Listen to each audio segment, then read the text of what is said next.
Oh, hello there. Let me say a couple of hellos. Can I pull out the chat so you guys can see it? Pop out chat. There we go. Oh, that's the Discord. Like that. Like that. Like that. Hello? Can I not have the chat on top of the picture? I guess not. Oh well, I tried. So, let me read the chat. This is the thumbnail, just so I can be speaking over it, but as you can see, you can ask me any question. And if you want to do that, you should do exclamation Discord. And you should get the link any second now. There you go. Here is the link. You just join. And here you have live call questions. And if you ask a question and I do decide to invite you, I'm gonna give you a row that allows you to go into this live call, which I don't think that anybody is allowed except my moderators as of right now. So let's say a couple of hellos, and I'm gonna use this just so I can you can see the question visually, at least. Again, please, if you want to ask me any questions, go to the Discord server, as I want to invite you to speak live. So let me say a couple of hellos. Hello Magne Portslit. Hello Baden-Württemberg, the chat. Hello Caper. Hello Beans on Toast. Uvashchekek. Hello. I guess that's how you say it. Somebody said, is your profile picture AI generated? It is, actually, believe it or not. Hey Chicken, I'm doing very fine, but right now it's very hot where I live, so I'm surviving. What about you? Couple of hellos. I'm trying to read some easier name like Dragon. This is something that I can pronounce. 828 changed his profile picture. It used to be red, I remember. Unless I'm just misremembering. Hello Shiba GD. And let's see if we have somebody who can... I told 2 people that they can come. Where on the political compass are you? I mean, it's like... depends on the test. I am thinking of not revealing that for the only reason that I want to do a political compass stream where we can do a couple. Like I'm gonna do a couple of political tests. And also my chat can do political tests, like people can vote. Like, let me open this up like that. Can I actually? Yeah, it's fine. I can make votes, so like we have a question about something and it's like strongly agree, strongly disagree and all that. So I'm thinking of not revealing that as of now. Can I delete this? Thank you. I'm sure that YouTube doesn't like this one. Okay, Red, do you want to talk? Wait, let me see. Do you want to talk about this for like a couple? Oh, I'm here by the way. Let's go. I promised Yanni as the first speaker. So, what was the role? Live call. So let me be able to join the VC. Yeah, there we go.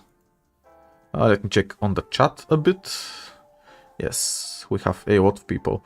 Face reveal, please. Why do you care about my face? If you can help me, how I'm a little Indian with Discord. Left click. Live call under this chat. Your mic is on by default. That's not how you spell default, but he knows.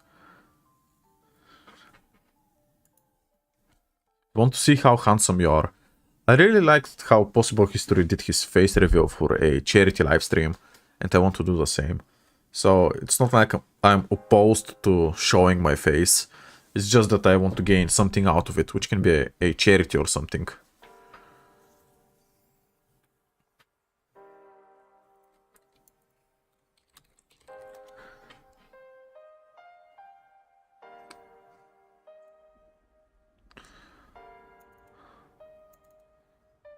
That's interesting.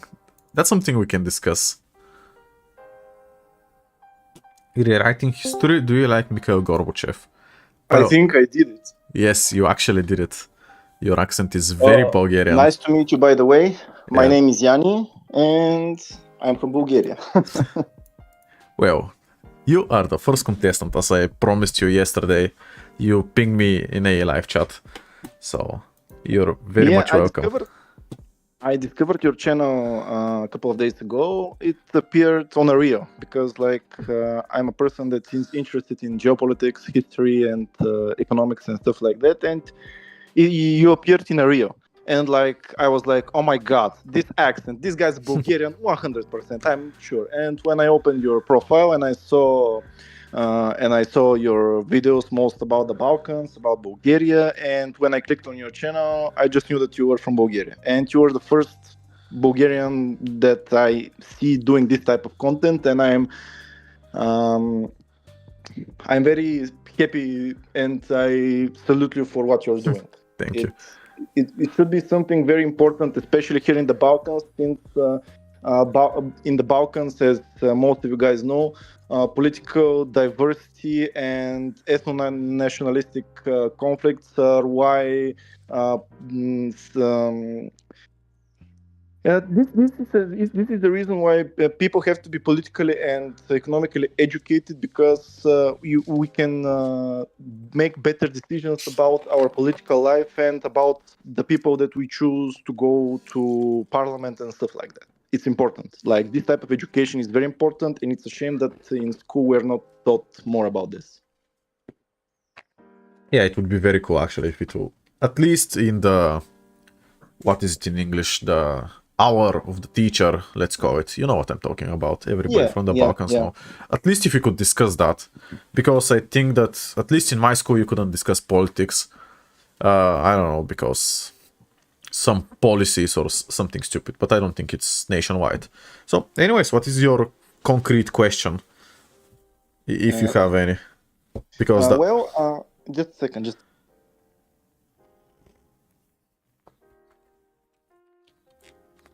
Yep. My question for you is, how do you see the future of the European Union? Do you think we can federalize? Do you think that we can add more members? And do you think that United States of Europe is a possibility? Okay. 1 second. Let me write it down on the screen so people can see. So European Union future, more members, federation, and that's about it, I think. So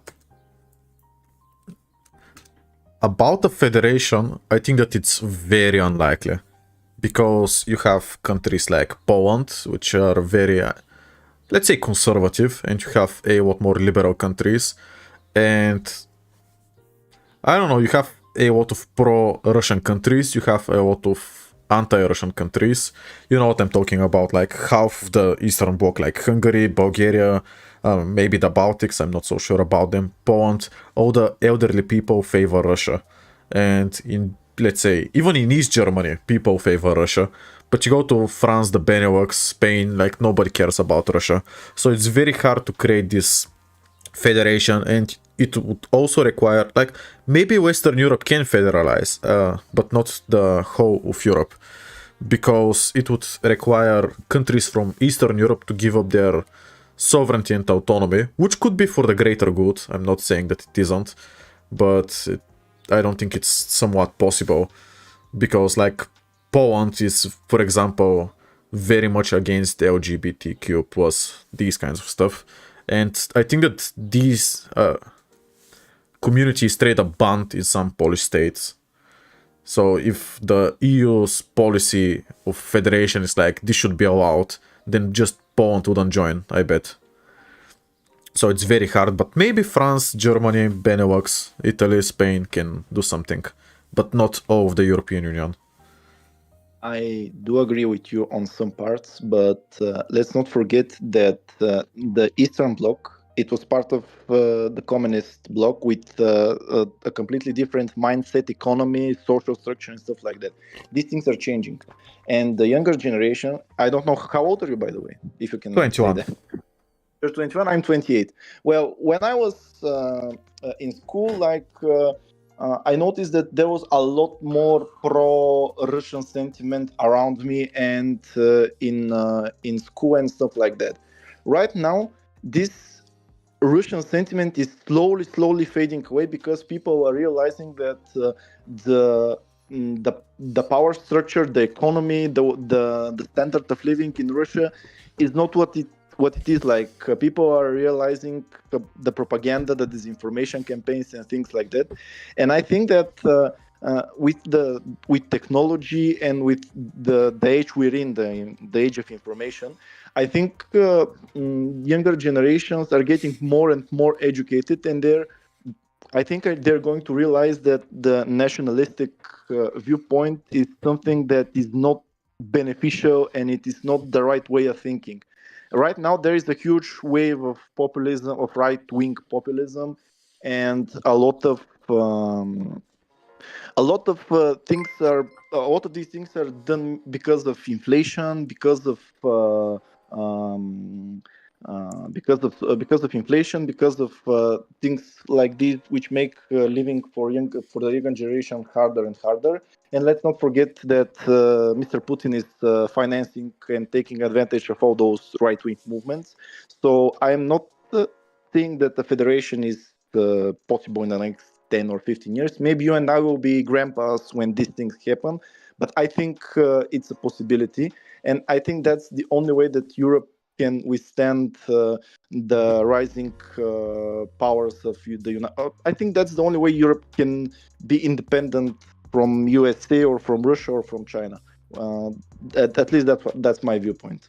Yeah, I wholeheartedly agree, but you said it when both of us are grandpas, which is like maybe after 40, 50 years, which of course like the older generation, which is pro-Russian in Bulgaria and the Eastern Bloc would just die and it would get replaced by people who were raised by the internet with not Russian media, but rather Western media. So maybe it's inevitable, but it's like not in the near future for sure. Regarding more members, I don't think that more members will join anytime soon, and I don't think that the European Union should add more members, because these members would come from the Balkans and Eastern Europe generally, and I don't think it benefits both parties. This is like, before, I didn't understand the European Union's expansion fatigue. I just didn't know. I was like, okay, if they can get more people, why don't they just get more people? But it doesn't work like that, which I realized. So imagine like Bulgaria before they joined the European Union in 2007. We were poorer than we are right now, which meant that when we joined the European Union, we gained access to a large market. So a lot of Bulgarians went to live in Germany, in the Netherlands, everywhere. So, as a result, Bulgaria got depopulated. We lost like 2 million people. But also these people went to, let's say, the Netherlands, where if they go to Amsterdam, like, I don't remember the stats, but it's like crazy how many people are in the Netherlands and Germany. So you can assume how the rent prices are going up for the regular Dutch people as a result of Bulgaria joining the European Union. So it's like you're a Dutch person working your regular job, and a Bulgarian comes in, they undercut you, they do it for cheaper, and they also make your rent go up. And I don't think this is good for the European Union members and for Bulgaria itself. So more members, it's like what? North Macedonia, Serbia is unlikely, Turkey wants to join, Ukraine, maybe if the UK someday want to rejoin. But it's like there are not a lot of candidates. Like obviously you have Bosnia, Albania, all that. So yeah, what is your take? Because I don't think that the European we should integration add. policy. Sorry, you want to finish? I was like, I just don't think it's a smart idea to add new members, or there needs to be a good requirements development, which there already is, but it's not good enough, it seems like. You're right. I do agree with you that this is a different time when the EU integration policy needs to a halt and the EU needs to just focus on itself. and do stuff about immigration, do stuff about the quality of life, do stuff about the young employment and stuff like that. You said something very interesting. I'm gonna say something which is related to my work. I work as a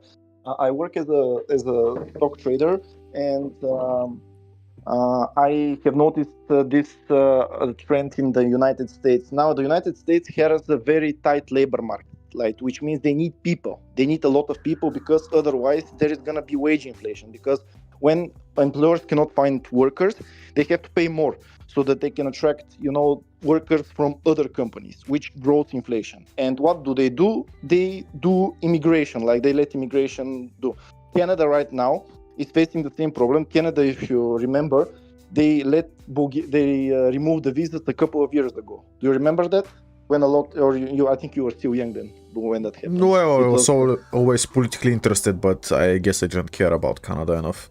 Yeah, it was very strange because the United States has visa regime for Bulgarians and Romanians, while Canada was the first, I think it was the first country there. I don't know about Mexico. No, I'm sorry, I'm talking nonsense. Canada removed the visas for Bulgarians, and you can go and work there with a work permit. And this was because they wanted to control the wage inflation, because Canada, the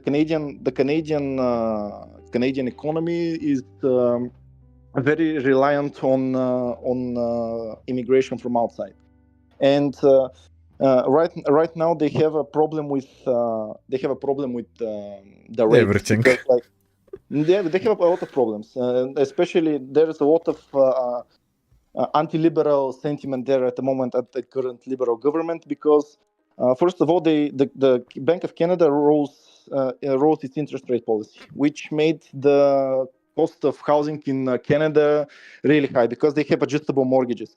Unlike in the United States usually have 30-year fixed mortgage, which is amazing. You can take out a mortgage when the rates are low, and you can pay the fixed payment for 30 years. Well, in Canada, they have an adjustable rate. So every 5 years, they change, depending on market rates. And right now, the interest payments of the irregular Canadian person is skyrocketing. And here's something from my job. I think that the Canadian dollar is short. I think the Canadians will have to cut rates soon, because most of the mortgages have to be adjusted. They have to be adjusted in the next couple of months. So here's a probability from me, a trade, short the Canadian dollar. That's George Soros 2.0. Make 2 billion in a day instead of 1. No. It's just something, just a small gamble. No, don't. It's not investment advice. Just watch it. This is from my job, and this is what I think. Anything can happen in the next couple of months. So. Yeah, I completely understand you. I'm also very economically interested in stocks. I do own a large portfolio of stocks. Well, large relative for my age, When I was working as a programmer, I was investing 50% of my money into stocks, which I still keep. Right now I'm doing YouTube, and YouTube is becoming more profitable than my stock portfolio, so I'm considering just selling my stocks and investing it into YouTube instead of other companies. Well, it depends, but you should have exposure to different kinds of assets. You should have exposure to real estate. You should have exposure to stock. You should have exposure to agricultural land, farmland, forest land, and stuff like that. If you're not focused on investments, the best strategy is to diversify, and this is what is going to help you in the long run. Because if you focus your investments in one basket, you know what can happen. Yeah, of course. Of course, there are people that bought crypto Bitcoin when it was $2,000, and traders like me were laughing at them, but now they're laughing at me. So things happen. Things happen like that. Yeah, absolutely. Well, I think that I answered all of your questions. Correct me if I'm wrong. Yeah, it was a pleasure to meet you, to talk to you, and I hope we can do this again, and I hope we can play Europa Universalis 5 when it comes out. If you have a strong PC, you must have a very strong PC. My this game is gonna be the shit, bro. Extremely good. My computer is very strong, trust me. Yeah, So I updated mine as well. I think it's gonna be enough for the game. And I want to say wait. This RSG guy asked the question. I want to answer it. yeah, Can I? Opinion on what if autist? Okay, so this guy, what if autist? I am a kind of a hater of him, and I'm going to tell you why. He's a guy who who didn't study at all. He didn't went to university. He rejected the system when he was 12th grade or something like that. He's a right-wing dude, and he doesn't have he talks about the American economy without having any kind of knowledge. Like he talks about how the economy is bad, while at the same time he doesn't say nothing about the inflation, nothing about employment, nothing about the economic terms, like things you study 4 or 5 years. And I think he's a biased person. He tries to connect all to connect things from all kinds of disciplines, like from anthropology, history, economic history, and he just tries to connect them so that they appease to his bias. Like I don't think he's objective. I don't think at all that he is objective. I think that he's like some guy who was a little bit pissed off from the world. Like that's how I feel. Like I don't think he. I think he's a bit pissed from the world. I don't. I think he's a very unbiased person. well, like regarding my take, but I don't think that the person who asked the question actually wants to join the voice chat.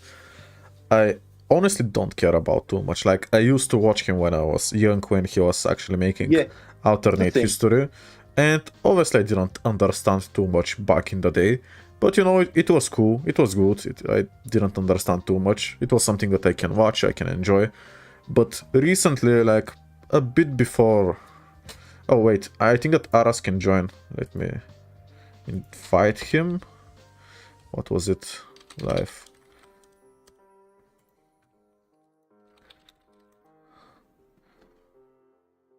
Yeah, okay, there we go. Oh.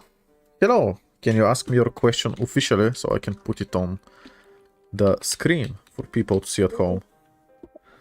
I don't really know. I didn't have much question. Well, I mean, you asked me something, so... I guess... what do you think is the most... What do you think is the impactful battle in history? Well, you asked me about opinion of what if autist, right? Or am I mistaken? Yes. Oh, then I can answer that one. Because that's what you already asked me. So, like, what I was just saying is that I was watching him when I was young, but as of right now, I don't watch him at all, I think. And I think it's because all of his videos are super doomer and super, like, I just don't enjoy them anymore. And it's not like because of him necessarily, but it's because of the topics he picks. Like, I can open YouTube right now, which I'm gonna do. I'm gonna go to his channel, and I'm just gonna read a couple of his titles and tell you just why I'm not interested. By default hist. Let's open the channel, and I'm gonna show it to people. So, 10 potential future wars. Yeah, this one I can watch. But it's like Japanese civilization. This one I don't care. I don't care about Karens. This I didn't watch. I just stuffed through it. So, the coming population crash, I think that's like his 5th video on that. New right, I really don't care about politics. Message to young men. Yeah, somewhat. A message to young men. If I'm gonna learn or something, it's not gonna be from, let's say, a historian, but somebody who is specialized in something like that. Like, I usually watch Alex Hormozy when it comes to, like, personal development and watch a podcast and stuff like that. The coming Kinsey revolution, really don't care. Russian civilization, I feel like I know more than him. Why is every society religious? I don't know. I'm not watching 35-minute video about that. Maybe it could be shorter.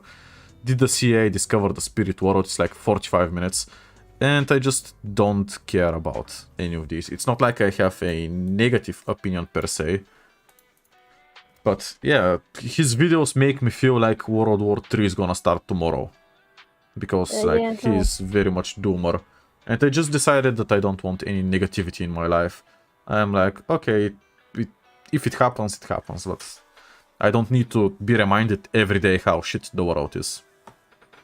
This thing sells. I'm sorry, and this thing. I'm gonna say one last thing because I have to go to work. I'm very sorry. This is he does those videos because negative emotions sell. Like you will not sell positive things. Like you will not sell things how good your life is or how good this thing became. This thing doesn't sell. It's like with the media things. Like only the bad news get headlines because that's what attracts people. The same thing is with him. Like this is how I interpret it. And I thank you very much, dude. I have to go to work because the market opens. See you next time. It's fine. Thank Have you a very nice much. day. Thank you all. Okay, I have one person. Do you want to talk? He's asking me about opinions on the Balkans and all that. Let's see.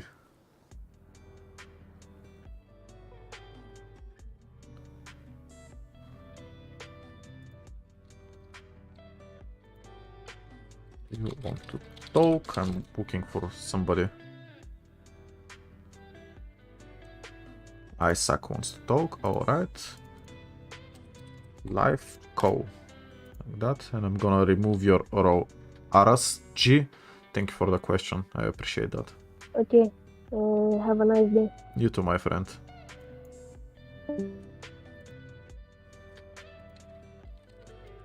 You have access. Hello, Isaac. Hello. How are you doing? Yeah, I can hear you. So, can you tell me your question? It was a couple of questions, but can you start one by one? Yeah. Oh, let me tell you. Okay. Yeah. So, what is your opinion on the Balkans? Let me write it down. Or... Like what? you know, Serbia, Kosovo, you know, all of them. Like all countries individually? Yeah, I can hear you. Can you I not don't hear know, me? like.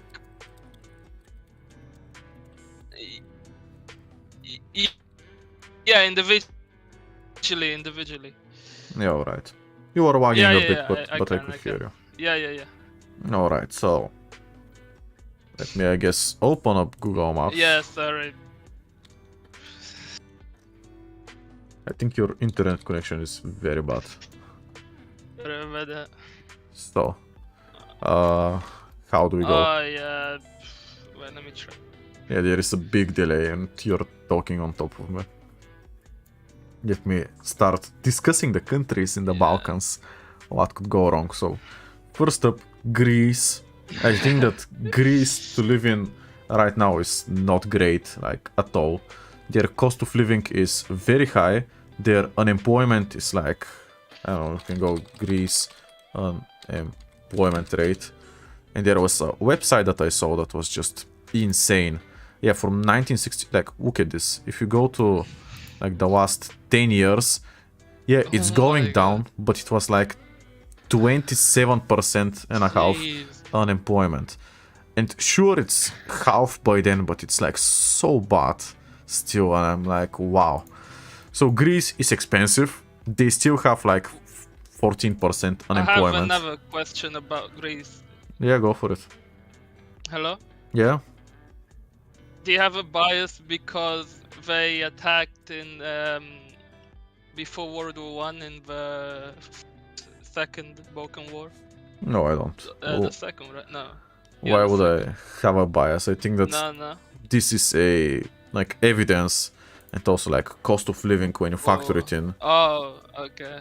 So, like, if I had bias, then I would hate the entire world because, like, Bulgaria has been at war with the United States, they've been at war with Japan, with Russia, with Germany, with everybody. I actually don't know about Germany, but I'm sure they would be.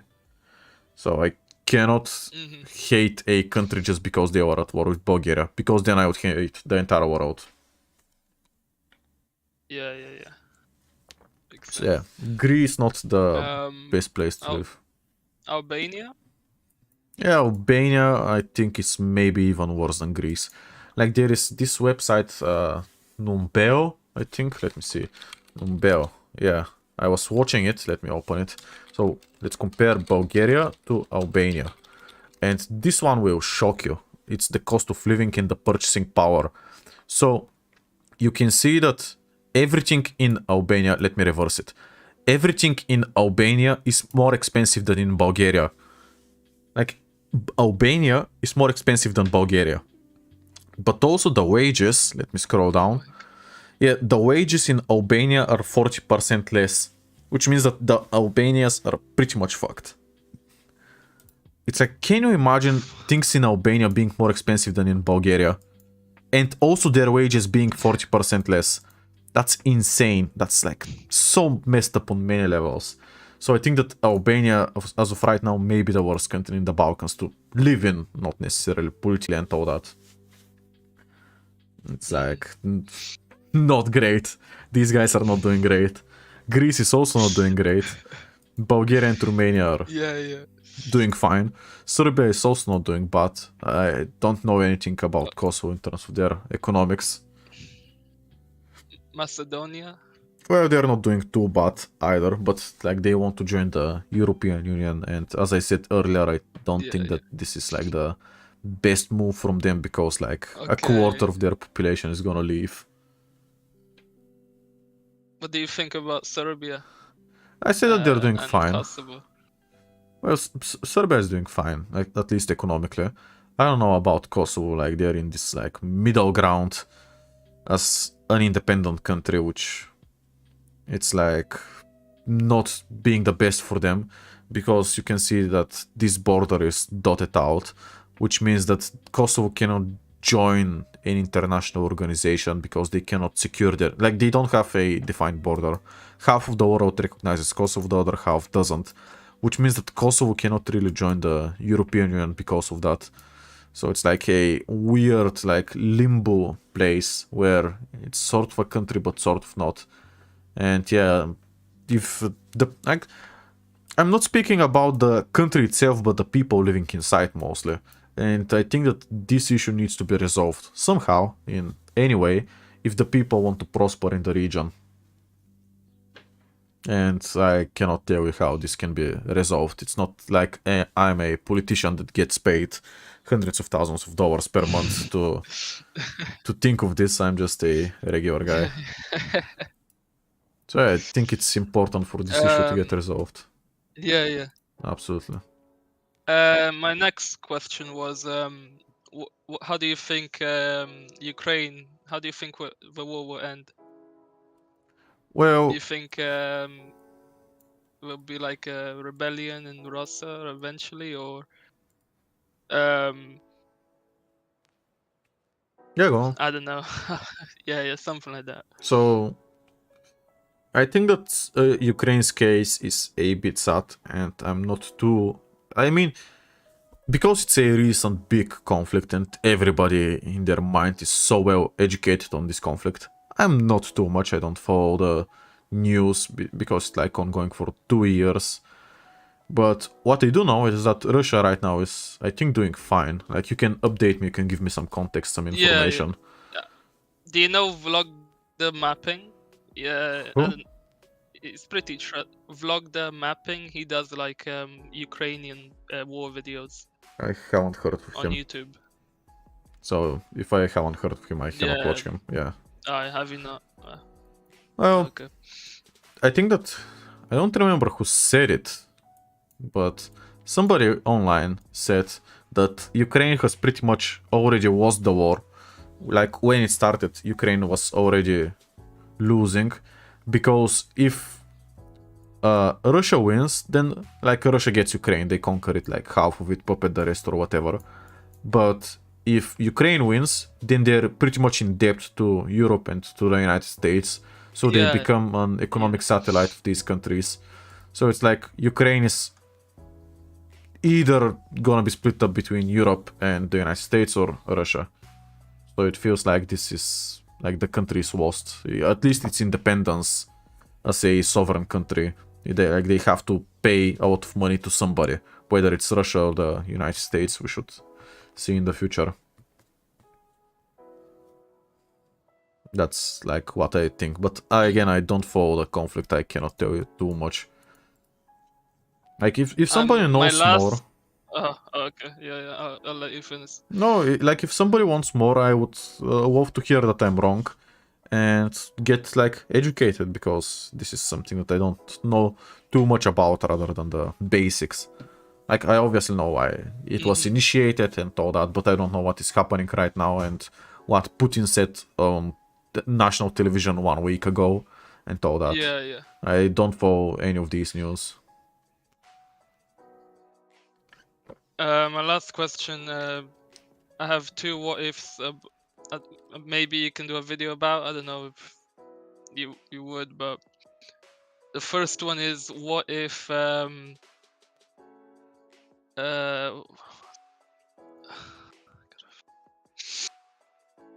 what if the Mali Empire didn't, thrived and stayed alive, and maybe went to the New World and colonized with the Europeans, Yeah, or like that. before the Europeans. What do you think about that? Yeah, it would be a fun scenario. I usually get some ideas, I make them into shorts, and if the shorts perform very well, then this is when I make the YouTube video.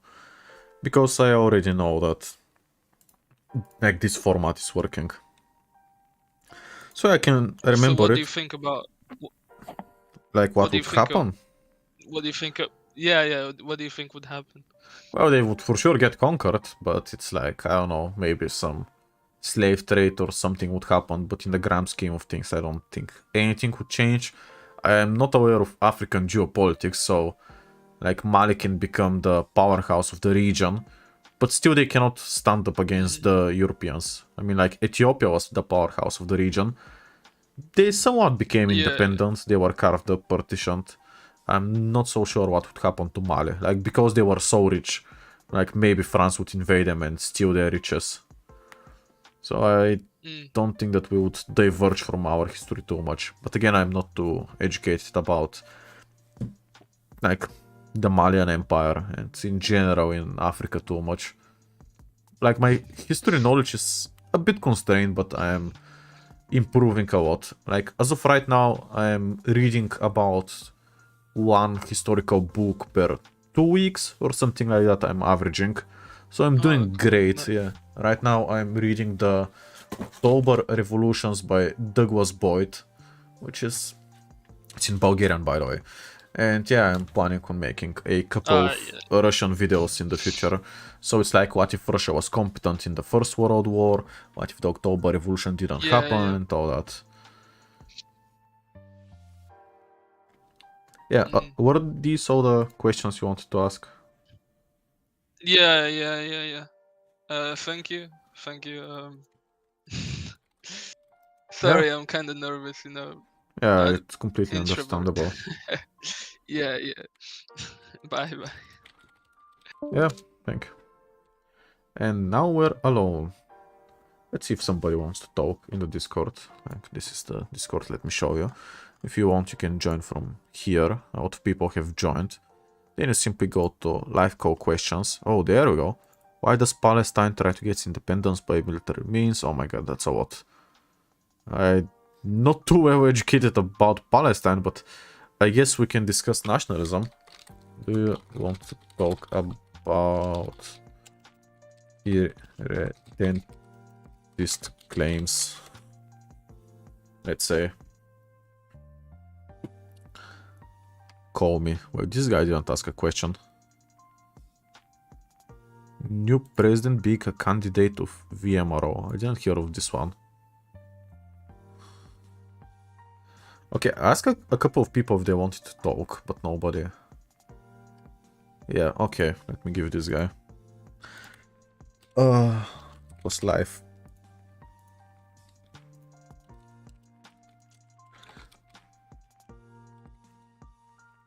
I'm getting some interesting questions that I hope I can get to.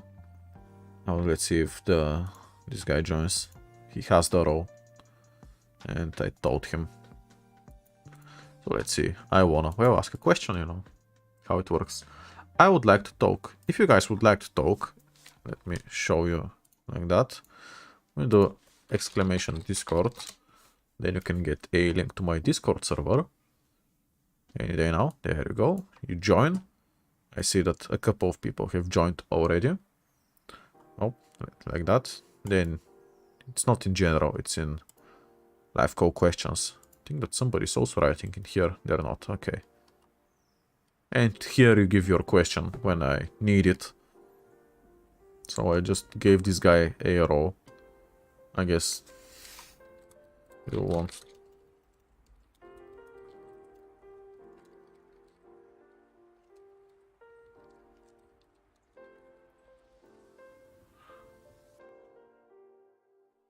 Okay.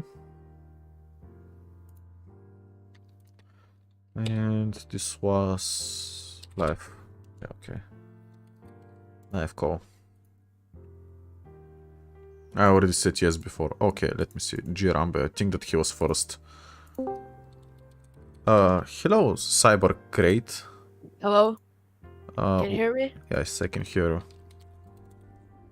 I guess I can answer your question briefly because I apparently promised to Jirambe.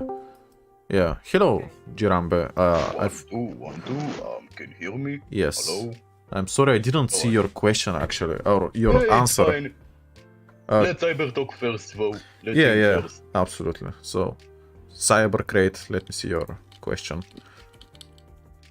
Before, yeah. Can you ask me a question, Cyber Crate? Or Crate? Oh, sorry, what? Yeah, can you ask me a question? Like what you wrote, you can just say it out loud. Okay, what do you think about LGBT? An honest opinion. Alright. Do you think that I would lie? Maybe. No, I'm not gonna. Now, Okay. unfortunately for you, my question or my answer is like very disappointing, and it's like that. I don't care too much. It's like I have my own life, they have their own lives, and if they want to do that, and the thing is that if they truly want to do that, then I would become supportive. But I wouldn't be supportive if some girl who is like, I don't know, 12 years old is on TikTok and just saw this as a trend. Or maybe people who are trying to fit in are doing that, or joining these, or identifying this way. So, Yeah, that makes sense. if people want to go down this path, I really want them to be because this is how they truly feel, not because this is what they saw on TikTok. And again, I I'm agree. very much I pro-choice. agree with your writing. I agree with you. Yeah. I mean, if they do it, then this is the list of my problems. Yeah, I have exactly. way more problems. Yeah. I have so many The last problems. thing I will care is what someone does in his private place. Yeah, when they push it onto me, like this is when it becomes a problem, or on my kids or whatever. Yes, I agree. Also. Yeah, so So if they do it alone, it's fine. If they do it in public, can you please note? That's what we request. well, the public, it's like it depends.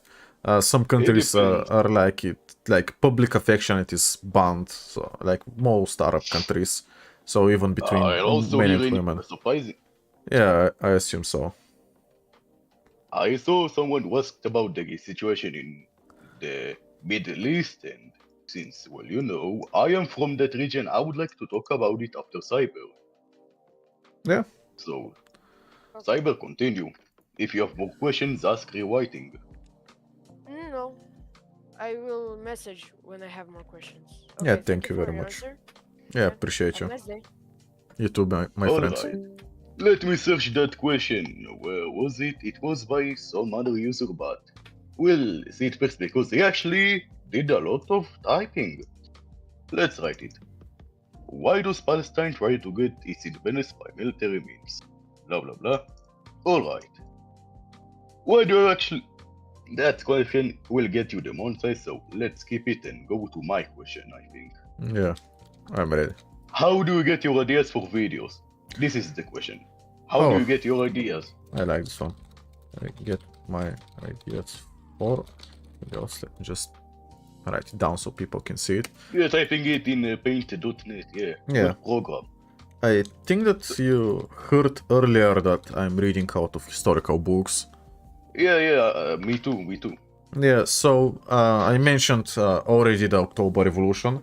Another book that I have in arm's reach is all the Russo-Turkish wars from 1569 to 1878 by Alexander Stoyanov, maybe My a God, Bulgarian. how did they manage to fit all of them in one book? Yeah, it's, God let me tell knows. you, 500 pages, 502. Only? Yeah, it's huge. And I remember reading this like a while ago. It's like a 5-year-old book that I never finished, so I'm starting over again. But yeah, basically I read something and I have enough material for like 10 alternate history videos. So speaking of like the Turkish wars, like the book I just mentioned, here I probably have like 20 ideas. Like what if... The ideas. Yeah, what if Russia won all of the Russo-Turkish War? What if the Ottoman Empire won all of the Russo-Turkish Wars? What if they never happened? What if something went different? You know? So it's a lot. Again, I'm not reading this one as of right But yeah, now. I get your point of view, like, this is a bit personal, but yeah. And When yeah, in my free time, I do read quite a few history books, like, I'll search for one. Where is it? Alright, this one is in Russian. It's about the Bukharan Revolution. If you didn't know, in Central Asia in the 1910s, there was a communist revolution in the Emirate of Bukhara, which was under Russian control. Like, I'll send you the Wikipedia page about it. Like, where is it? I would be interested because I was thinking of making an alternate history video what if Russia became communist in 1905, like after the Russo-Japanese War, when the country was in turmoil. Like, if you need help, I can help you with the Central Asian section because, well, that's where my parents come from. Bukhara Revolution. Yeah, I'll send you the Wikipedia page about it in the DMs. Oh, I can't. Never mind. Yeah, send it in the chat. Yeah, send it in live stream calls. You can look about it. Yeah, I'm gonna open it so I have it ready. Yeah, do you have any other questions? Because I think I mostly yes. answered this How one. do we avoid bias? Like, Bias. I mean, let me write it down. First of all, should we avoid bias? Is bias a bad thing? You can let me know. Why not? it depends. Like, if let's take an extreme example. Let's say we have YouTuber. Let's call him rewriting history. Rewriting history. This YouTuber, for example, really hates the country of Italy. So, he makes videos about what if, for example, Austria did X to Italy. Now, because he hates this country, he will very favor Austria because he really hates Italy. So bias can compromise realism, but is realism also important? Honestly, viewers, is historicity important? Is realism important? That accent, yeah. Paul and Olga gamers. This is my accent. Alright. For me, it's like realism is... I don't do realistic scenarios, as you may have noticed, and I have decided that this is not my style. Why? Because if I go down the realistic path, I'm competing directly with Possible History, with Alternate History Hub, with, I don't know, Josh Sullivan, with Videntis, with YouTuber. Everybody, yeah. I'm competing with so many people regarding making realistic videos. But what if I make unrealistic videos? Then I'm not competing against anybody. Like, I'm all alone in that. So, that's a smart way to look at it, because if I want to make realistic videos, I would need to become better than Possible History, who is studying history in university, is a couple of years older than me, so he has a lot of advantages. So I'm Let's just say playing. He has the expertise about it. Yeah, but here is one thing you may not notice. you kind of started a lot more people making unrealistic scenarios. Like, you kind of caused people to make unrealistic scenarios, which I actually favor that. Like, thank you. Yeah, because people see that these kinds of stuff get views. Yeah, Which- for example, like, I know this might have been asked, but how is the relations with the other big YouTubers? Like, not rewriting, possible, what did Fadez, those guys? How is the relation with them? Like, if I have personal contact with them, or No, how do you interact with them? Like, Yeah. like No. how? I would say that I'm closest with possible history. We chat sometimes about YouTube and all that. Yeah, I We're get it, somewhat like, close. Yeah, he invites me to. collaborate a lot. Yeah, out of collaboration, he invites me to his stuff. But by the way, So I didn't answer the avoid bias. I just answered realism. So continue the avoid bias, and Yeah, I'll leave then we can because go to other the people won't. YouTubers. Yeah. Yeah, so regarding the bias, I just asked a couple of questions from my community tab. One was, do I have an ideological bias? Which a lot of people said yes and called me a liberal, which I wouldn't say I'm a liberal, or at least in the traditional sense, or I don't know, it's like you have left-leaning Americans and left-leaning Europeans, and although both are left-leaning, I don't think that they are similar, if that makes sense. So I Yeah, I get wouldn't call myself a liberal necessarily, and the Balkans is like the most conservative place in Europe. I don't want to say the Europe because you have the Arab countries. Yeah, compared to me, you are liberal. Yeah, of Like, course. compared to my region, you're very liberal. Like, you actually allow people to go outside. So I'm like, how can I have ideological bias if I don't have it clearly defined for myself? And I also don't care about ideology. And I think it's more about how in the United States of America, it's like you have politics in your classrooms and like university, and everybody is trying to push their ideology there. But in Europe or maybe the rest of the world, this doesn't happen. Like I don't make my videos just to make people like or dislike Bulgaria more. I make them because I like them. Some video Bulgaria gets destroyed, another they grow. And it's like same happens to Poland and all that. So I'll take the Middle East, for example. Like, how will I say it in nice words? If we discuss politics, well, let's just say it gets a little bit more violent than the average fighting. Well, welcome to the Balkans, I guess. No, you had it light. Like, only a few major wars. Like, I might send you some screenshot, but I will just tell you after the live stream. For now, other people need to ask questions, so goodbye, chat. I need to go. Thank you. See ya. I loved having you. I guess I can continue with his answer about relations with other YouTubers, or let me see, somebody said something about the question. Okay, I don't know who you are or what the fuck you are saying, but get destroyed. I want to ask a question, but I do not want to share my voice for you. Yeah, I get it. It's not like I can do it. Let me see. I think that's a question. You seemed interested in Macedonian elections. Not really, but I guess we can discuss that. Live call. Come join. Hello, the Sofia Fulcrum, I guess. Oh. Yes. What's your question exactly? Because it was a while ago. Question was, what is your opinion on Macedonia, considering that in their recent elections, a candidate from VMRO actually won? Like the presidency? Yeah, presidential elections. Well, I'm not too well educated on VMRO, which I think in English is IMRO, in like internal IMRO. revolutionary Macedonian organization. or Macedonian Yeah. Revolutionary Organization, like whatever. So like the Bulgarian political party or like the Macedonian political party? The Macedonian, as far as I remember, they were like a right-wing group, which was also, as I remember, very anti-Bulgarian. Okay.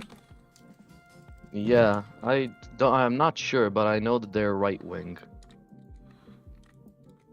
Okay, right wing in the Balkans. It's not like anything can go wrong. Well, as I said, Yeah, it's not like I'm too well educated, but I can give you at least my answer on opinion on Macedonia, if this would Yeah, sure. content you. You're from Bulgaria, right? yeah, Yeah, name checks out, I assume. So it's like a lot of people in Bulgaria call for the country to annex Macedonia, which, okay, let's do it tomorrow. We do it, we annex the country, and 100% of the people automatically become Bulgarians. Which means that Bulgaria from like 6.5 million people becomes 8.5 million people. Okay, so we're back where we were 30 years ago. So it's not like we improved, we didn't move in the right direction. So I don't think that annexing Macedonia would fix any problems. And let's be real, if anything like that were to happen, this would create so many problems, so it's like not even worth it. yeah. It's like It's a very stupid controversial idea. topic to talk. Yeah. And this is also about like every other territory, like Greek Thrace, Turkish Thrace, all of Dobruja, all of these territories. It's like Yeah. it's pointless. Like if Bulgaria's Yeah. government was actually capable and was actually good and less corruption, and it like Bulgaria was a country where people would actually want to live in instead of actively going away, because we Yeah. have been losing like 60,000 people per year. Maybe if Bulgaria was a decent country, would have better relations with Macedonia. But I Yeah. think that Bulgaria and Macedonia hating on each other is like the most stupid thing ever. Yeah, I also don't believe that. I personally do not think that any kind of union is possible anymore. I mean, both nations' relations are awful at this point. Also, I do not believe that Macedonians are truly Bulgarian because, as far as I know, the ethnic situation there is pretty strange. Like through history out. Yeah. Well, regarding the union, I cannot. It's like, not that it's impossible, but it's like Yeah, but this it'll take problem. Yeah, a it will lot of take a effort. lot of time. Because it took multiple generations to create, quotes, this problem. So it's gonna take multiple generations to fix this problem. So it's like, okay, people are against Bulgaria.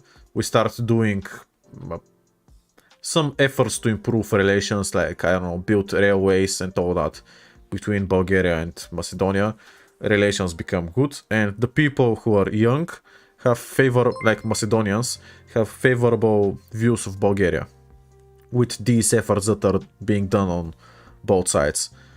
But you know, if there are fair elections, like, these people would be the minority. So we would need to keep up these efforts for like 40 years of being good neighbors. So people like would have a 50% majority in Macedonia who would favor a union. So it's like going to take at least 40 years. So it's Yeah, like I understand. not possible.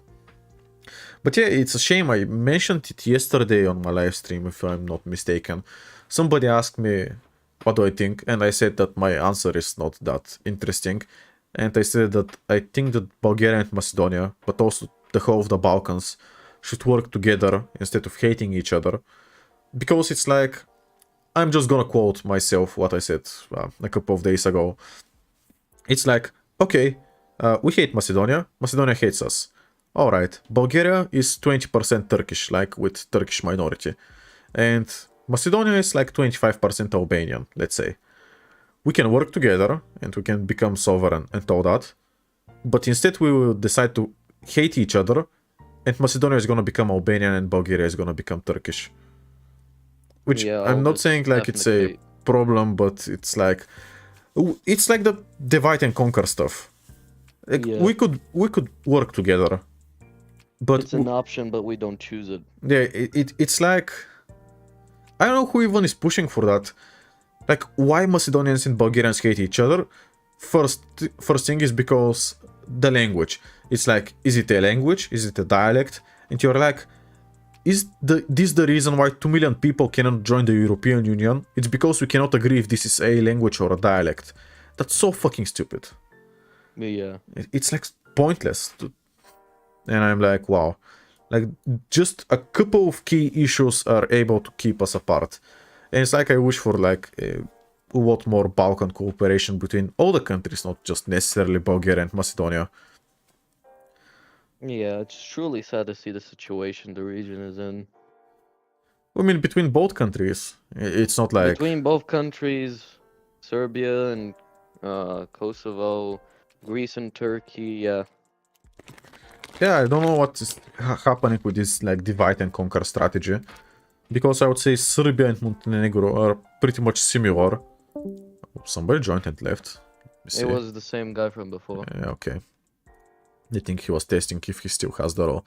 Anyway, so I would say that Montenegro and Serbia are quite similar. I have heard this from a couple of my viewers, so it's not like I have any bias. This is like what I heard.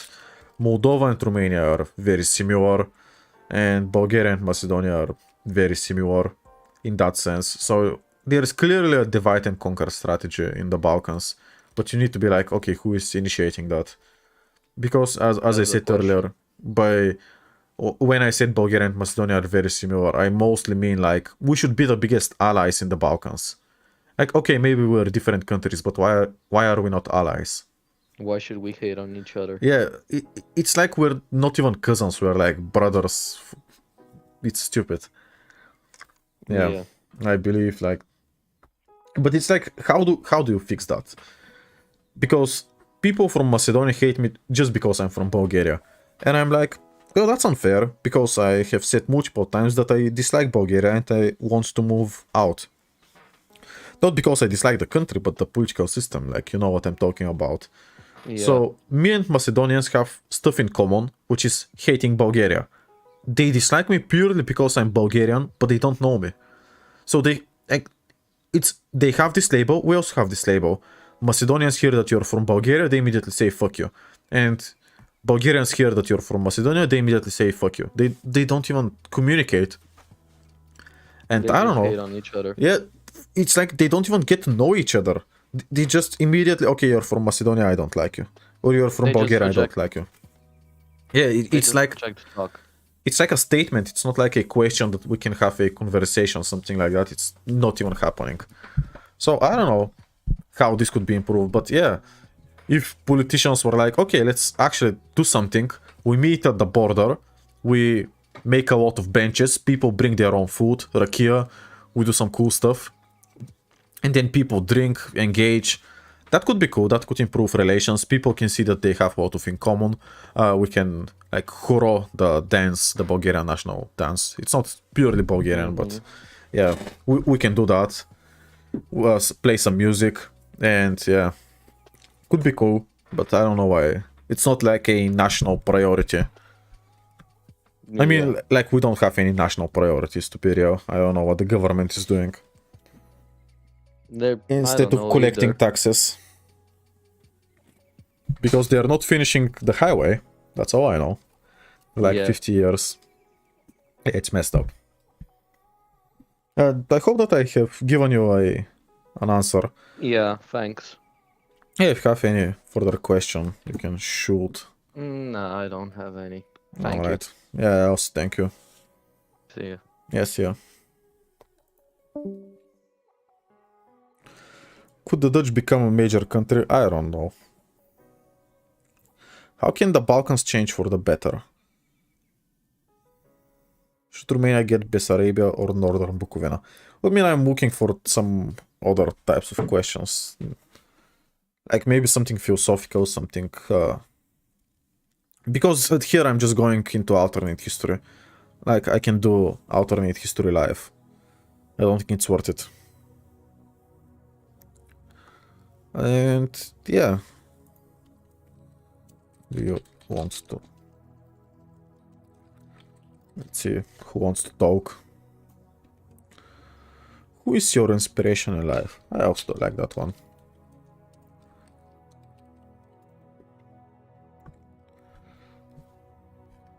Let's see if we can get somebody. And your live stream is buffering. So how do I fix that? It's like saying that the bitrate is bad, but I think that my internet is good. So I really don't know how to fix that.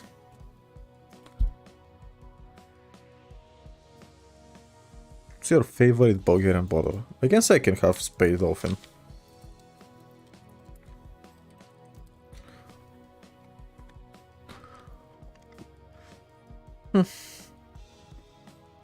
Yeah, sure. Live. Access.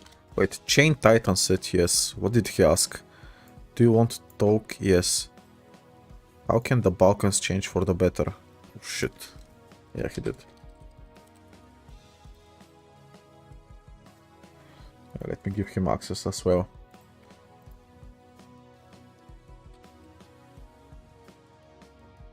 There we go. Oh, hello, Chain Titan. I'm sorry, I didn't see that somehow. How are you doing? Yeah, I'm doing Is very my fine. microphone, is my microphone okay or? Yeah, it's because very good. Okay, so my question was, how can the Balkans change for the better? Because this is a really good question. Because as we know, Balkans are really strange situation. One can say that they're really the better part of Europe. If you live in the Balkans, you can say that. And if you live in like the Western countries, you say that they're the primitive part of Europe. And what's your opinion? Like, I will begin with, do you think that Balkans are better or worse than Europe, the Western part? I don't necessarily believe in national supremacy, but if the question is, would I rather live in the Balkans than in Western Europe, then the answer is most likely yes. Then the question becomes, why do I want to move to Switzerland? But that's because I believe in World War III is gonna happen during my lifetime. I want to have a bunker in Switzerland. I want to survive that. And in the Balkans, we pretty much don't have a neutral country that I can move to, technically. Like half of it is in NATO. Yeah, it's They have more expensive than Bulgaria. Yeah, they have the bunkers. yes. And to be honest, they're kind of neutral, to be honest. If Well, you think but about it, they're kind of neutral. technically. But it's like if something happens with Kosovo, like Albania could be at war tomorrow rather than NATO, you know? Yes, I see. So, how can the Balkans like change? Well, before that I can answer you that you said, is the Balkans better? And I would say that in terms of economy, no. But in terms of lifestyle, it's like not even close. I think that the Balkans have the best lifestyle, the best work-life balance. Like, people are very chill, very good. So it's a shame that the region is not as prosperous economically as the Western counterpart. But yeah, Yes. how can they become better? And I wanted to bring this point, somebody earlier mentioned Palestine and Israel. But it also applies to the Balkans and everything. And if every country just buries the grudges of the past and countries stop claiming land, the region would become better. Let me tell you why.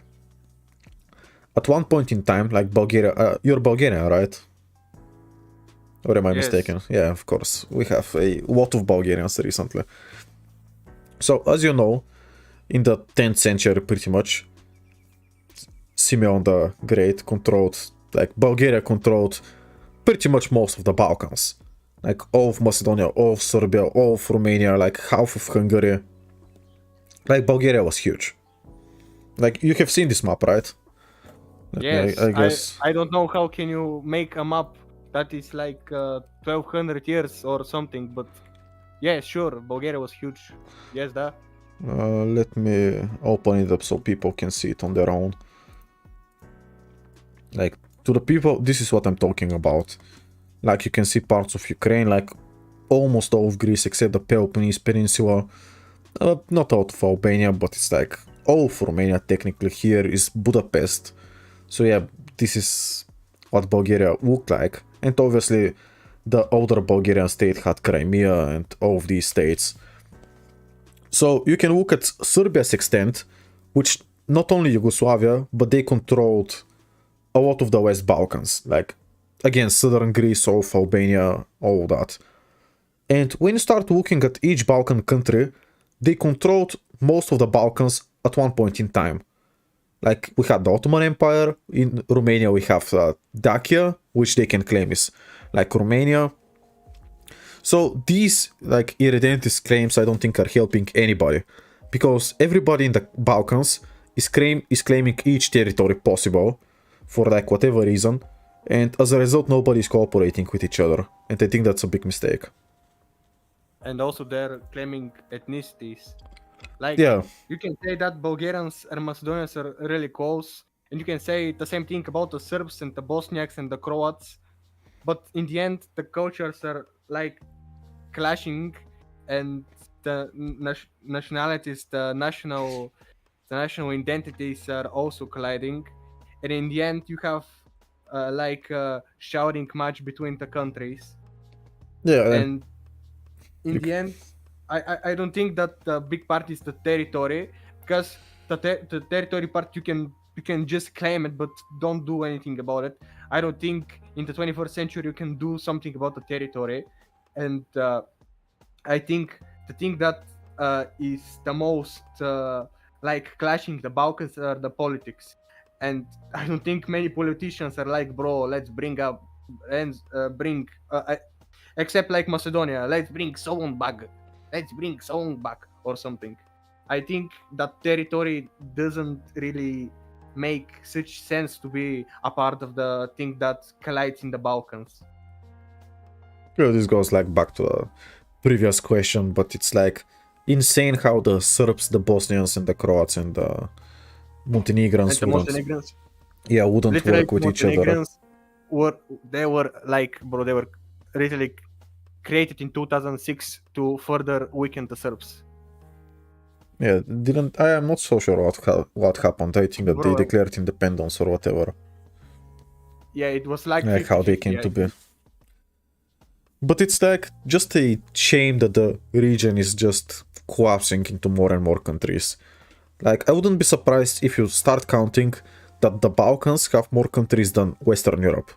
And like 1/10 of the population. Yes. Because like all the Balkans is 60 million, Germany is 80 million. There you go.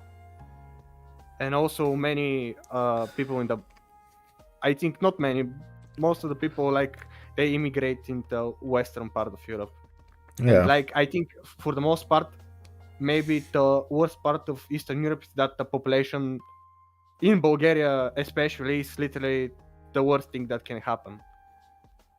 Oh yeah, like joining the European Union like literally took away 2 million people.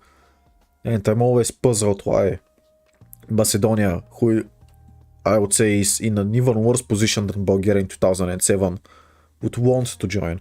Like, Bulgaria is acting like dick for not allowing Macedonia for like some stupid reasons like language.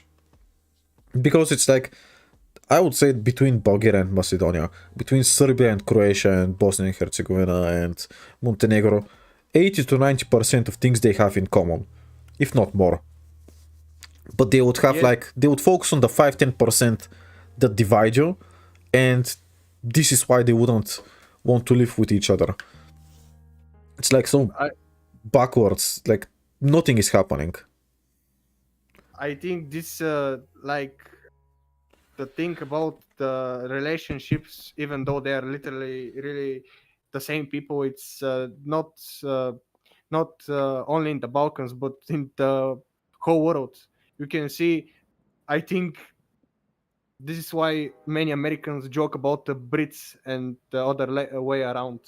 They're like the same people. They speak English, but they are literally Western countries. They're literally, I think, the same type of lifestyle, and they literally have not in the Balkans case literally hating each other, but they joke about themselves literally being dick about the others. I think this in the whole world is like this. The Balkans are not excluded in this. Well, yeah, but at least Britain and the United States are signing treaties and their governments are acting friendly towards each other, even if the people are joking about each other. But like in the Balkans, nothing gets done between the countries and between the people. Yeah, this is not about the people. This is about the politics. The politics, I think, because in the Balkan countries you have many extremists. This is part of the culture, I think, that it is dividing the neighbors. Because I think the culture, the nationalism came up with the thing that were all the Balkans. Maybe you can exclude Romania, but all the Balkans were at some point under some great power, and the thing that protected the country was the thing that the nationalism. But I think many people don't understand that these things like really outdated right now, because that thing worked like 150 years ago, but nowadays I don't think Oh, okay, a can lot drop. of Oh, yeah. good to the people. Yeah, it's like if it wasn't for nationalism, the Balkans would disappear during the Ottoman Empire's rule. Like, they had to use nationalism to keep themselves existing, like 1000%. But as of right now, it's more Yes. than unnecessary. And you know, I have had a couple of Bulgarians, I think 4, during this live stream, and nobody was like insane, like let's conquer Macedonia, let's be insane, let's I don't know, conquer Istanbul, rename it to Tsarigrad and all that. Like, people expect maybe, I don't know, the Bulgarians and people from the Balkans to be insane nationalists, which some of them are, but I hope that people watching right now can see that some people are free thinkers. Yes, and the people that are extremely nationalistic were like the old people, like some grandparents or something. Yeah, and you see it in some young football fans and all that. Yes, especially in the Balkans. Yes. Yeah, it's interesting because if a Bulgarian team is playing a Serbian team, it's not like the teams are representing the countries pretty much, which is why football games in the Balkans get very violent and insane. Like, this is a level that people from Western Europe cannot understand about sports in the Balkans. Yes, the Balkans are the we are not really good at football, but when we play, we are like the shit. Like the World Cup is happening. Yeah, who's playing? Croatia can be good. I also wanted to say that as an exception. Serbia, I think, is also doing fine. Macedonia and Bulgaria are not doing fine, to be honest. Didn't Macedonia beat Italy, which is why they prevent them from joining the World Cup? This was like 2 years ago, right? Yeah, I somehow remember it. Yeah. And I think one Transnistrian team, yes, Transnistria is part of the Balkans, I think, literally beat one of the, I don't really watch football, one big team. Real Madrid, I think they beat. Yes. I don't know how Real Madrid literally thinks that this country exists and literally knows about Moldova as a whole, but they can do stuff. Balkans can do stuff. And I don't know, just imagine, I think that I spoke about this a couple of times ago. Hypothetically, we restore Yugoslavia. And as we all know, Serbia is very good when it comes to music and all that. Like, imagine if we restore Yugoslavia, like, the country could win the World Cup, for sure. Like, Croatia made it to the final. And this is like a country of 4 or 5 million people, right? And yeah, imagine making Yugoslavia. They can really win the World Cup and win Eurovision and do all that. there's going to be so much talent in this Yes. hypothetical country. But it doesn't have to stop there. It's like, can we make a Balkan federation?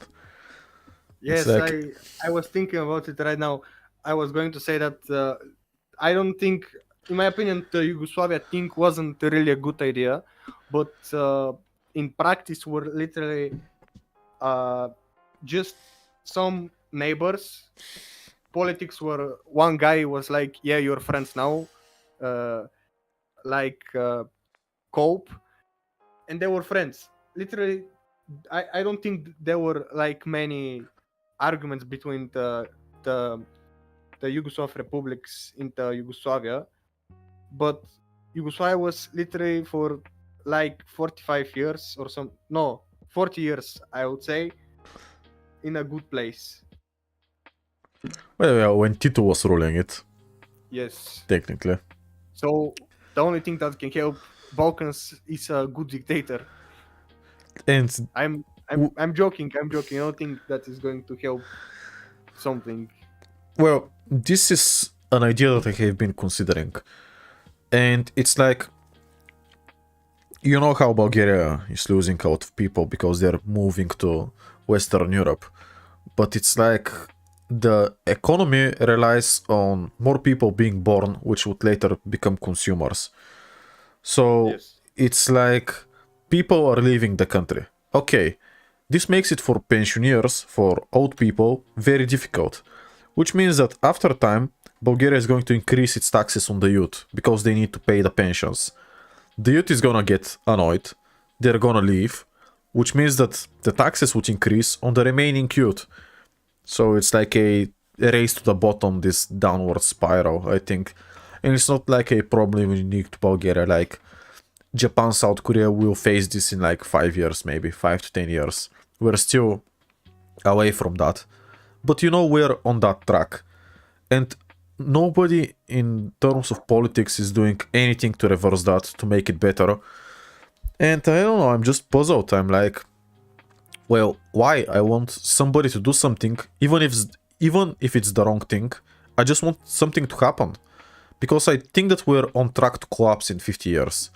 Like, I don't think Bulgaria, if it continues with its current government politics that doesn't, like, nothing pretty much happens. They just collect taxes. If we continue down this path, like, in 50 years we wouldn't exist. But if we don't do anything, it's not like we don't fail. We just fail wrong. So I would really love to see a candidate just try to do something. Even if it's the wrong thing, then we just collapse in 30 years instead of 50. Like, it doesn't really matter. But on the other hand, if it's the right thing, then we just reverse this guaranteed collapse that I think is coming to Bulgaria, at least. Cannot speak for all of the Balkans. Yeah, do you agree with all that I said? You can give me some feedback. I think you're thinking really pessimistic about it. Oh, think- that's how I am. Yes. Oh, okay. If you think about it, if you think it like you in pessimistic ways, you can say that the whole world can do like this. The whole world is going to destroy itself, and the things are going to be literally shit. But I think people in charge, maybe they are making worse think about people. But if the people were really, really needy, they were not elect someone who is like this. Like, I think many people are like saying that corruption is bad, but they are also helping it. Yeah, But- we can see it in the votes every time. Yes. I'm always surprised how, like, the most voted political parties, for the people don't know, are the political parties that literally everybody hates and we all know are very corrupt. And they always win Yes. somehow.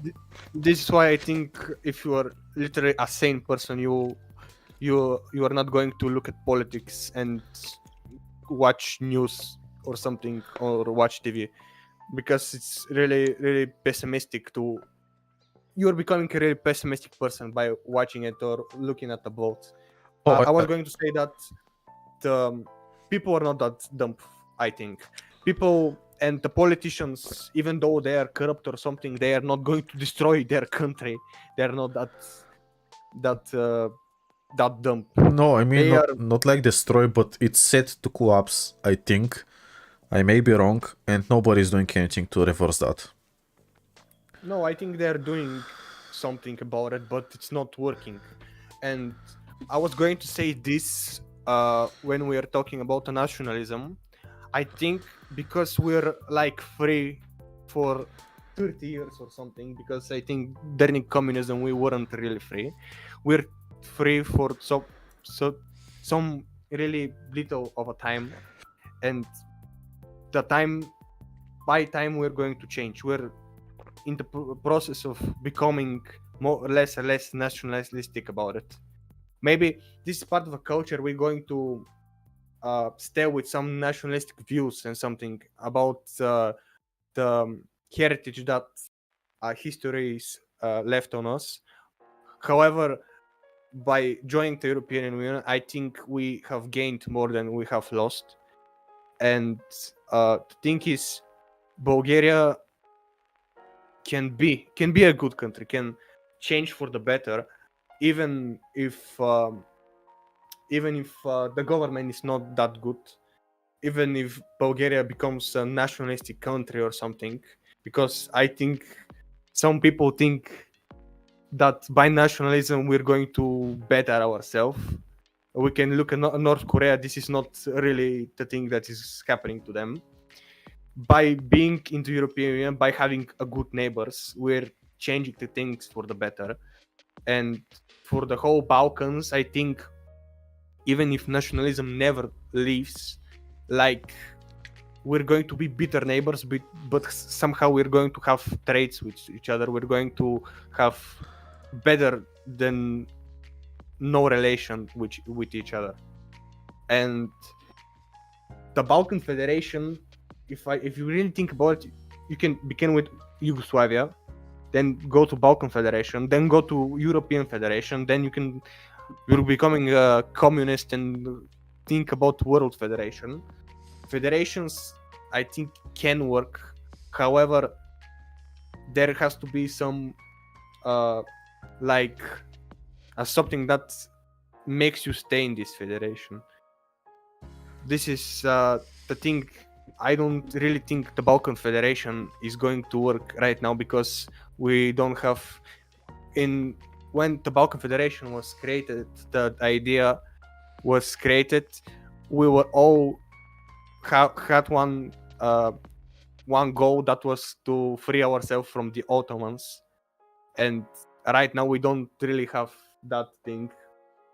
We can say, some people say, let's free ourselves from the Europeans or something, but in the end, I don't think federations without a common goal can literally survive. And yeah, that's it. I think I somehow jumped out of the question. I really had some things to say about the previous questions or the previous things we talked about. No, it's fine, but like regarding the federations, like the common goal in the Balkans is just to not collapse. It's like everybody in the Balkans is losing their population, so this can be the common goal. But it's like I don't know how much you have watched my videos, but I think that you know that I want to move to Switzerland, right? Or you haven't heard? I heard that you don't really particularly like Bulgaria. I think you said you don't live in Bulgaria. No, I live in Bulgaria. But okay. Yeah. So yes, the Switzerland thing. I was recently thinking about how does Switzerland work. How do some people that don't have anything, well, they have something in common, but don't really have same cultures or something, like get around with each other. And if the Balkans become like Switzerland, this can like be the thing that Balkans need to be like Switzerland.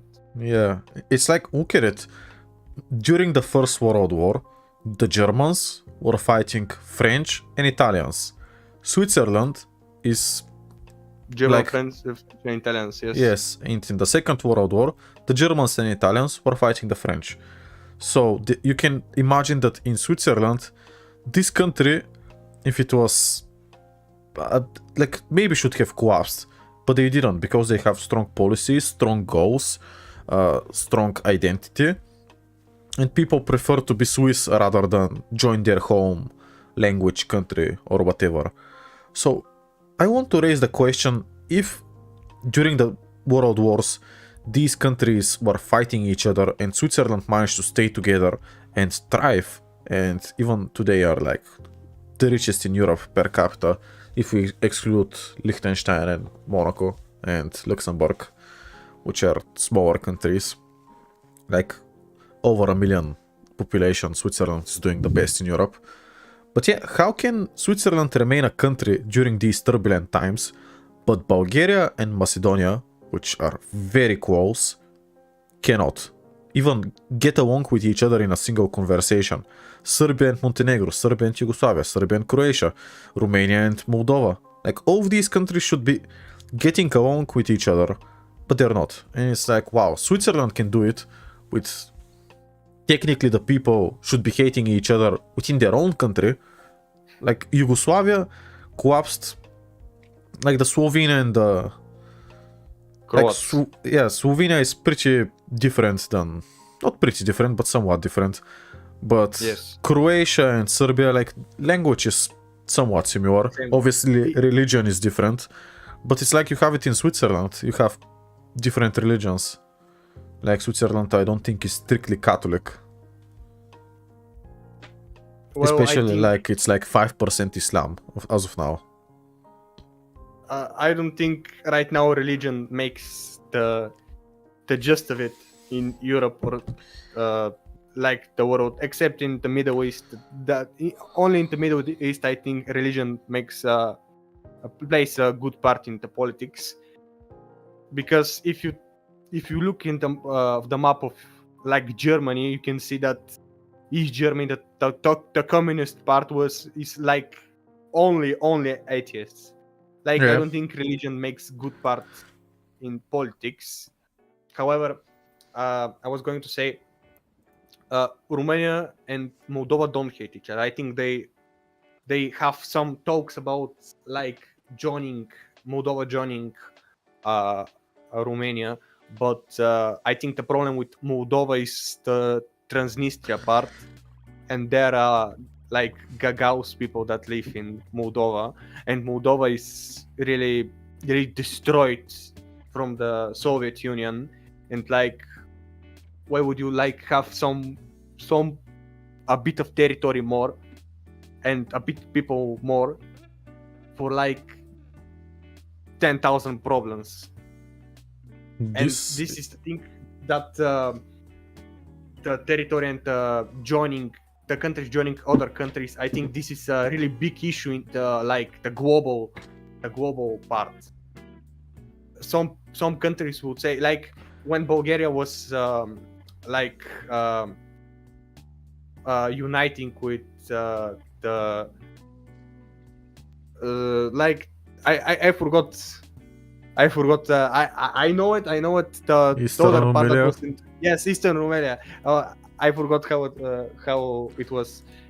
So when it united with Eastern Romania, like, the world was like shocked, and there were Bulgarians and other Bulgarians, and like the whole world except United Kingdom. This is a really good fact. The whole of Europe except United Kingdom was like, fuck you, man, why do you do this? And like Austria was like, yo, Serbia, do something about it. I think the countries joining other countries will be like something like this. Like, the balance of power is something that is really considered right now. Well, yeah, but at least countries in the European Union can join with each other, which is like Serbia and Croatia aren't both in the European Union, only Croatia is. Macedonia and Bulgaria aren't both in the European Union, only Bulgaria is. Romania and Moldova aren't both in the European Union, only Moldova is. Only Romania is. So you have to look at it like, what a weird coincidence that the countries need to be both in the same union to, like, in the same economic union, like the European Union, to unite, but only one of them is allowed. That's interesting, to say the least. Well, I think Serbia is not allowed because it has a territorial issue. This is the same thing about Moldova, and I think Macedonia because we freeze the talks with it, with the joining, and Yeah, this is because the, we don't that let is- them. Yes, I think Serbia and Moldova are not joining because of the territorial issues. Yeah, for Moldova for sure, but I don't think that Serbia actually wants to join. They had some applications, but they didn't do too much. And still, I think they got closer, not wanting to join the Union, but still having some bureaucracy with them, rather than Turkey, who actually wanted to join the European Union, which Yes, is and interesting. I'm going to proceed. Do you think that if we're going to make a Balkan Federation, Turkey is going to join? Maybe not the greatest idea, not because, not looking They into the wrote- past, like Yes. we ignore what happened in history, and we shouldn't care that it's gonna be dominated by the Turks. Like, all of the Balkans make 50% and all of Turkey would make 50%. Like, not a problem. The thing is that Turkey has set its sights to elsewhere. Like the Turkic Union with like Central Asia and Azerbaijan and Hungary, like they're doing some stuff elsewhere. So the Balkans and Turkey, I think, have different foreign policy. And even Turkey right now is in a weird position because they're in NATO and they don't really... Like, it made sense for them back in the day, in the Cold War, Yes. but I don't think that Turkey has They're not aligned its really goals with careful NATO. Yeah. So And- adding Turkey isn't the greatest idea because this could bring the entire Balkans with war against Armenia, let's say, because Azerbaijan would also want this to join. So I'm not a fan of this idea. Maybe not even I see. Greece. It's like maybe it should start among countries that are the most likely to unite. So you have a smaller Yugoslavia, Bulgaria and Romania, Bulgaria and Macedonia, Romania and Moldova. You stop there and they maybe out of these three countries you form the federation. Because with Greece, like the debt crisis, I just explored how, like maybe an hour ago, how Bulgaria is doing a lot more economically better than Greece. Like Greece right now is doing absolutely terribly, to say the least. But hey, they have better beaches. They have Ah. better beaches. Just because you say that, I know you're from Sofia. No, I actually once traveled to Greece, and I really don't like to go to beach. I just said because it's a joke. Yeah, I know. And Well- yes, I actually am not from Sofia. I'm from a village. So yes, Oh, I myself This- am from Varna, but I don't live there anymore. So I'm biased towards Bulgarian beaches, I guess. Or I'm I see. made to dislike Greek beaches. is it true that I think there is I saw something that showed the worst cities in like the worst European cities, and for Bulgaria was like Varna. As, Is it as I said, I don't live there anymore, but no. I think that okay. Pernik is 10 times worse than Varna. You know? Bro, I And think like Pleven is worse than Varna. I can name a lot of cities that are worse than Varna. isn't like Vidin the Yeah. second lowest like GDP per capita? Like it's the second poorest region in European Union. The first, and I looked at it in Wikipedia. The worst region in European Union is in France, one small island in like Africa or something. The Comoros Islands. Bro, I'm not good at geography. Sorry, I don't know. Next to Madagascar. Like Comoros is yes. 4 islands, and 3 of them are the independent country of Comoros, and 1 is French. I see. We like jumped over the question. I was going to say if somehow Turkey that is can we say that Turkey is a Balkan nation? Like, Sure, do- yeah, Balkan mindset. I mean, Romania Yeah. is geographically not in the Balkans, but I would count them. So I would count it Moldova as well. Maybe even Hungary. We have this Balkan mindset. Like even Yes. South Italy is Balkan, and Portugal is Balkan by that sense. Yes, and every country is Balkan, and Europe is actually Balkan. It's all the Balkans, guys. It's all the Balkans. So I was going to say, the only thing we can say about Turkey that is good is the population. They don't have population crisis. I think I saw it somewhere. They like, I don't know the years, but they like jump 200% more population they have. How are they doing it and we're not doing it? Well, generally, the poorer you are, the more kids you have. So Turkey, because they are poorer, they have a lot more children. Like you can look at South Korea, where the birth per woman is like 2.1 is the replacement level, and they're like at 0.6 something. And Japan is also not doing great. But yeah, you can look. Everybody who plays Hearts of Iron here. Turkey in 1936 has like 15 million population, which is exactly the same as Greece and Bulgaria combined, exactly at the same time. But now, Turkey has the same population as all of the Balkans combined. So it's like before... Yeah, you can imagine how, like 100 years ago, Bulgaria and Greece could have stood up to Turkey alone, and now all of the Balkans cannot stand up to Turkey alone. Again. They're growing a lot. I mean, 20 million of them are from Kurdistan or Kurdish minority. So 60 million ethnic Turks, maybe. Yeah, and give or take. there were like some other minorities in Turkey in 36 or something. Yeah, I don't there's a really lot. play the game and don't really know about 36 or something. I know in general the stuff. Yeah, just give an example to the people here who play the game, and they can imagine. Okay. But I don't think that more poorer you are, the more kids you have, because then like Bulgaria would wish to be poor. You know, maybe that's what we're trying to do.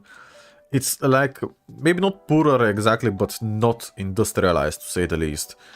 Because you can look at Africa and a lot of the countries where one woman has like 7 children is in Africa. And generally the poorer regions, because they can use the children as labor. Like work the lands, do that, do whatever. While in developed, industrialized countries, children are seen more like as a burden and as a chore. No matter how poor you are. It's like... Yeah, we're not doing too well, to say the least. I think the burden of the children to think about people don't making kids is like just some cultural thing, like the thing of the time. Like you can say that African countries are like in the Middle Ages right now or something, that they are really back in the day. People like this is why we have the term baby boomers, because the babies were booming. And I think like the problem in Bulgaria is not that we don't have kids, it's because the problem is that those kids are leaving and the old people are like don't doing anything about it. Yeah. Like I think the Turks are not leaving. This is why they have because I don't think they have like some like rule that you should have 3 or 4 kids. Well, no, a lot of Turks are leaving. I'm sure that there's like 1.5 to 2 million Turks in Germany alone. Yes, because they're from country that is like 80 million people or something. Yeah, but again, per capita, I think that there's a lot of emigration outside of Turkey. And it's like their political situation is not great. I don't know when is the Turkish election, if Erdogan is gonna get replaced or whatever. Bro, he's not going. Bro, he's yeah, like I'm sure. Lukashenko. Bro, he's like Lukashenko. You cannot replace him. You can only kill him. You know what? Do you know the Putin elections, the percentage, what it was? Is it like 99%? No, Like the 1% were shoot? I was just asking because I don't know it. I think it was 80 something percent. Bro, And- don't look at it. Don't look No, at it. obviously, I just wanted to raise a very interesting question. Like, are you familiar with El Salvador and their president and their situation right now? I think El Salvador was that one country that had many gangs, and they elected one guy that literally put everyone in jail. Yeah, this is the president. I don't remember his name exactly. Let me see. El Salvador. Bro, I'm going to guess right President. now. It's Carlos. It's Carlos. No, Bro. Bukele. Yeah, Bukele it was. So yeah, this guy, he dealt pretty much with corruption. He dealt with the gangs. Like I think the biggest prison in the world is, or the second biggest prison in the world is in El Salvador, and he's housing like all of the gangs. People are getting mass arrested, but it's like El Salvador became immediately the safest country in the world. And the more you read about El Salvador's situation, the more you would realize how well this guy did as president. And he got re-elected. And the thing is that he got similar percentages to that of Putin.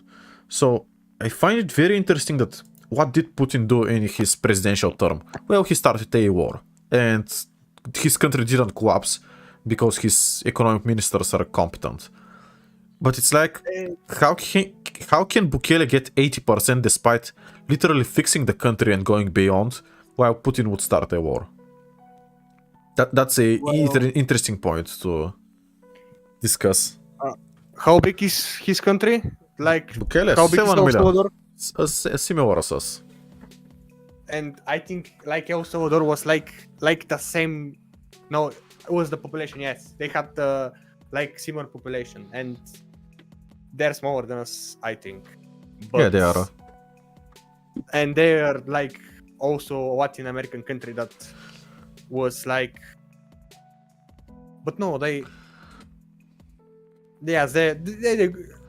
are like in the same places as economically. No, I think we're richer than them. I think if you're in Europe, you're literally more richer than everything in South America. Yeah, we have to be.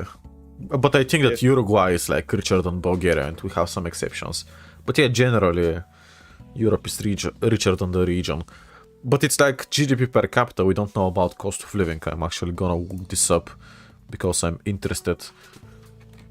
Cost of living. Well, isn't it GDP per capita like in Bulgaria? I think Bulgaria was the worst country. I heard it from one Bulgarian guy. The biggest divide between rich and poor is in Bulgaria. Yeah, are you surprised by hearing that? Because I'm not. Well, I don't live in the upper class, so I don't think I can like say something about it. Yeah, El Salvador is still not doing great. They are too expensive. Like, rent in El Salvador is 45% higher than this of Bulgaria, which is the main expense. And in terms of salaries, we have twice as many money as them, like, of salary. So yeah, we earn 2 times more, and we pay 50% less, let's say. Yeah, yes. Still not great, but it's improving a lot. But you can say that Bulgaria is improving a lot. I think the best thing about Bulgaria I heard is like we have like one of the best taxes rules or something. Yeah. Like only I don't know because I'm a tax evader obviously. I don't Average Bulgarian. Yes. I think was like 10% of 10% of your whole income. Yeah, it's 10% corporate, 20% income. Yeah. But yeah, for businesses it's 10%, which is like in Europe the norm is 30. Some places it goes 40, 45 maybe. But yeah, it's very well designed. Like taxes are very good, but nobody's taking advantage of them. Like no Bulgarians are starting businesses and all that. So it's like foreign companies just benefiting from lower Bulgarian taxes. Which, to be mean- fair, they are literally the best in the European Union. But still, Switzerland has better taxes, in my opinion. Like, lower taxes. Like, you can go to Zug, one of the cantons, and it's 3%. Compared to Germany, where it's 45. Or France, where it's 40. Like, even Malta is not bad. Yes, Malta, the literally Middle Eastern country. I Have you unironically seen want to go to Malta. I haven't been yet to Malta. Maybe next year, if this YouTube thing works out. And Yes, you I'm become able. a rich, successful billionaire, the few in Bulgaria, and go live in Malta. Well, a billionaire cannot become from YouTube.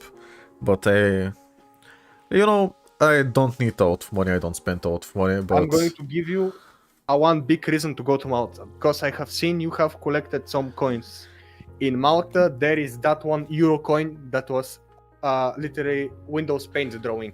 The one with the stickman holding the euro. yeah, I know it. I don't think it's in Malta, actually. No, think- it's in Malta. It's Was the it in 10 Malta? anniversary. I think I think it was the in 10 Croatia. No. It's 10 anniversary coin from the joining of in the European Union or something. Let me see. I don't think it was. Bro, I don't know how you think it's Croatia, because Croatia joined the Malta. Eurozone last year. I have it open on the screen. I know on the stream. I know exactly where it is. Like here it says Netherlands. Here it says Deutschland, Malta, but I don't know the original from where it came. Italiana. I have seen Greece. it in Malta. I don't remember, to be honest, from where it came. Maybe it's Malta. Like here we have Iceland to say. Yeah, I don't remember where this coin came from, like where the origins are. But yeah, I'm familiar with that. And- Speaking of the euro, Yeah. no, I'm going to like go in a different subject. What were you going to say? I was just going to say about, like, I mentioned that if this YouTube thing works out, I can go to Malta, but it's like in one of my older videos, because I haven't been to many countries yet. I have been only to Switzerland and Italy, and this year I will go to Germany, Austria, and Italy. And I plan to visit historical locations, film them, and show them on my videos. So it's not like I only show coins. I would also show like the physical locations. Like how cool would it be if I'm in Volgograd, which is the new name for Stalingrad, and I'm like 80 years ago or whatever, here happened the deadliest battle in human history, let's say. And it's like real life footage of me. And this is like what I want to do with the money I get from YouTube. Just travel, record some interesting locations and use them in my videos. Which is like something that nobody else is doing. I feel like what I do with the coins is genius, and it just sets me apart. Because I can be talking about Hungary 100 years ago or 200 years ago, and I can have a Hungarian coin from that time or whatever, and it's like very interesting. And this is something that you cannot see anywhere else. And those are like artifacts that you can, I think, easily find. I don't think finding coins are easy, but like something that's I think if you're doing it like some of your something like a hobby of yours, and it's really like good thing that you're making part of your hobby, part of your thing that you're going to have as a job if you are going to if you're proceeding in this manner. And I was going to say, you're going to Stalingrad, bro. You're walking, and yep, here was the deadliest battle. I am walking on a 100-year-old like cemetery. They're like bones under me, or something. I was actually thinking of going to Sarajevo, Yes, like in a month, just because I have this idea for the First World War. And I'm not even kidding, but my girlfriend didn't want to come with me. And I'm like, I'm not really feeling like going alone. And it's like I would have to go from Sofia to Vienna and then to Sarajevo. Yeah. Don't go with your girl there. One guy which went to there with his girl didn't end well with him. Well, that's the Balkans for you. Yes, I was going to say, do you think the euro is going to like make Bulgaria better, Hmm. or like the whole Balkans? Do you think the Balkans have to be, or every country in Europe has to be in the Eurozone? I don't think that it would change anything, to be honest.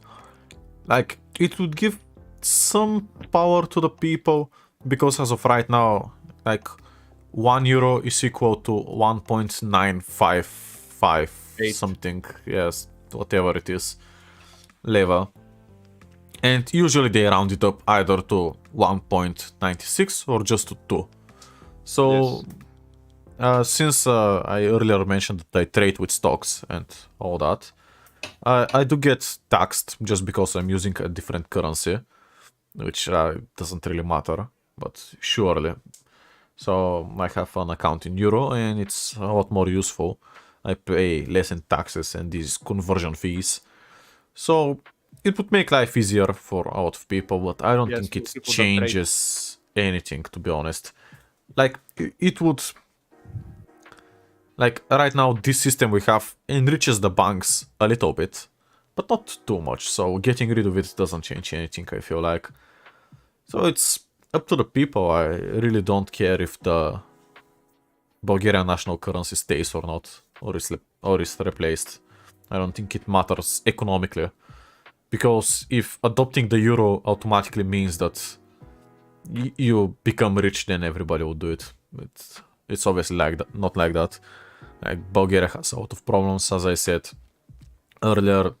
We have the lowest taxes in Europe, or the European Union, exactly. But the business per capita is very bad, I would assume.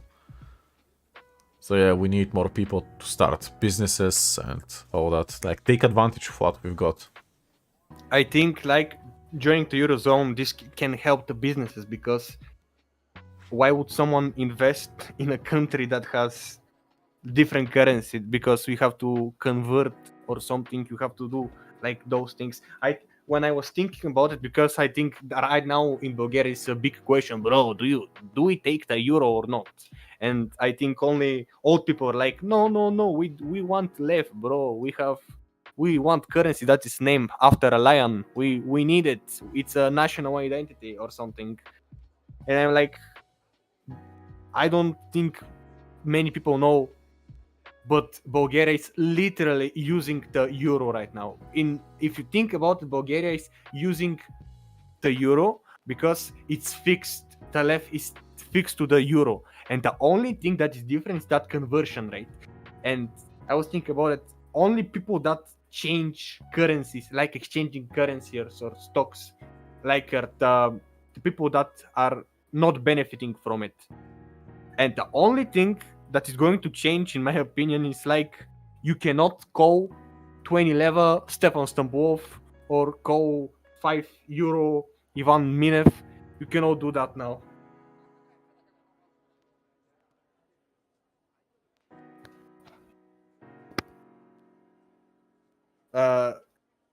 Can you like repeat, because I think my headphones like died for a second. Yeah, I'm here. Oops, I accidentally leaked one of my shorts that I'm making. How do I fix that? There we go. Oh, you leaked, bro. Yeah, I agree with you. It's like, yes, we're absolutely using the euro. It's like, maybe if it was a free currency that we can print without any interference and all that, maybe it would be worth keeping.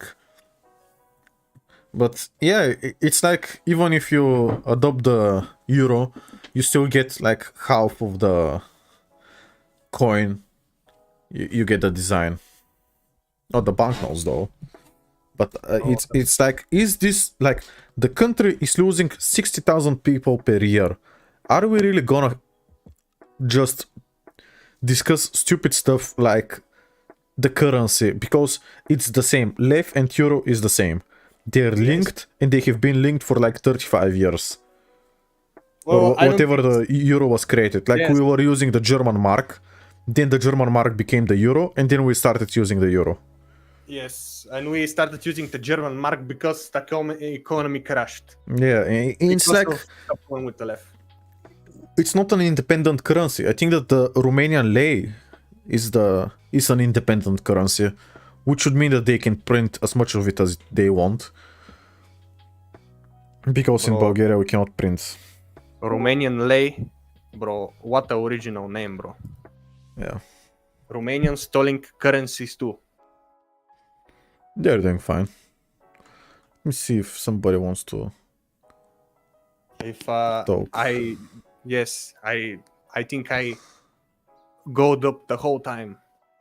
Ah, it's fine. It was a good talk. We went over a couple Yes. of questions. Yes, and we have like come to the conclusion that the only thing that can help the Balkans are Balkans itself. Yeah, nobody's going to save us. So let's see what happens in the future. You know, if I could become president and fix the country, I'm gonna do it. Going to be company. Hello. Okay, bro. I'm going to leave you. Have a nice stream, and Have a nice day, Titan. I'm going to warn you. Don't say book on Bulgarian. Yeah, I know. I will not. I am Nice not day. falling for this trick. Yes. Have a nice day, guys. Thank you very much. See ya. Alright, let's read the questions people ask.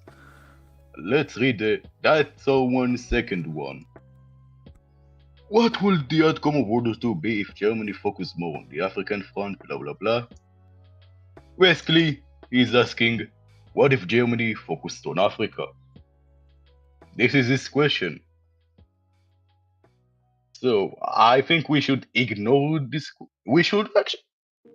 No, I Wait, why mean, was I there? like, I'm sure I can speedrun it. They capture Egypt. Yeah. They still lose because they declare war on the United States and Yeah, the to be Soviet honest, Union, and that's it. after they declared on the USSR, like they were kind of in a bad situation since to France, they had to worry about the North Sea and they had to worry about the USSR. Now, despite popular theory, if Moscow fell, the USSR would have probably continued fighting Yes. That's because, as my parents said, everyone knew the Germans were coming to kill. They were coming with bad intentions. Like I myself, my great grandpa was in the, I think, 3rd Tajik Regiment or something in the Soviet army. I don't remember exactly, but basically, everyone knew. Like, if we didn't fight, we would have died. And especially since he was a certain race the Germans really hated, fighting was better than not fighting. Now, if Germany focused on Africa, they could have gotten, like, this would have effects on the modern day, because, well, they could have reached the Holy Lands, and when they reach the Holy Lands, let's just say, bad things would happen there to the local population. Was the local after population Jewish back in the The day? Jewish and Arab, yes. Well, I mean, They would have, they weren't that much Jewish as they are now. but the effect would still be felt. Yeah, for sure. Like, when Germany gets kicked out, the Jewish population in mandatory Palestine will have basically been zero. And that So- means the chance of Israel being there is less. So if Germany focused on Africa in World War II, the conflict between Israel and Palestine wouldn't happen today. Yeah, it wouldn't Technically. happen as Germany would simply massacre both sides. Because I mean, Hello, that's considering if Germany even does massacre all sides effectively 100%. Like Germany, like believe me, I don't think No. they'd have enough time to do all of that, and that's also not considering that the fact that after the war, what's stopping them from returning again? What's stopping stopping from them? like what's Well- stopping the Balfour Declaration from continuing to do its stuff? Like, yeah, you do have a point. Like, after the Balfour Declaration, a lot of people went to mandatory Palestine and Eretz Israel. But here's a major thing. Up until the Holocaust, many people thought that Europe was safe. that they lived in a safe place because in mandatory Palestine there was a guerrilla conflict between the Jewish militias, the Arab militias, the Bedouin militias, and the British. Now, after the tragic events in Europe, many people came to the conclusion living in mandatory Palestine will be safer. Now, if we see that in both Europe and mandatory Palestine, Jews get not a great condition, they'll add up the things and see that moving to mandatory Palestine isn't the best option. So, this does have effects. Well, in that case, maybe Israel moves to Kenya, or I think that the Germans wanted to move them Africa to... is not an option. Like, Well, I think that Kenya was a real proposal. I don't know. it was a proposal, yeah, I know. Like, So let me search up one of my books. No, it was Kenya, Madagascar, I think. Madagascar and, was Yeah. proposed by the northern Germans. part of- The closest yeah, one there was- that actually had some possibility was the autonomous oblast, like There in was one 19 in Russia, yeah. Yeah. Like in Siberia, Far and there was East. one in northern what is it called? Argentina. I Ethiopia. think? Ethiopia. It was in northern Ethiopia. They had a large Jewish community there. It's called the Beta Israel. Let Yeah. me search it. I remember that the world record for the most people on an airplane is like about 1,000, and it's from Ethiopians going to Israel in the Yeah, it 90s was. maybe. Should I expand on this thing because I have a lot of knowledge about it because my uncle kind of helped in this operation. Actually? Like he helped in the airlift. Huh. Basically, there That's was based. yeah. So how can I describe it in nice words? There was a Holocaust on the Ethiopian Jews in that era. Oh, That's these how I weren't can describe nice terms. Yeah, I try to be nice and not get the live stream the yellow mark, but sorry. Well, They Jewish treated it- people lived there and they didn't live there anymore. Something happened. Yeah, let's just say Dot, they dot. try to make sure they don't live there anymore. And since history, yes, and they learned from what happened in Europe. They knew they are going to move, like they are not risking it. Space So- Dolphin, real quickly, you had a question a lot earlier. I gave you the role. Yeah. Do you remember what it honestly, was? I forgot. One sec, I'll look for it. I think it was. Oh, yeah, what's your favorite Bulgarian border? Border? Like what? How do I define that? Like extent. Like where it makes sense geographically, or No, it's just the one that looks best.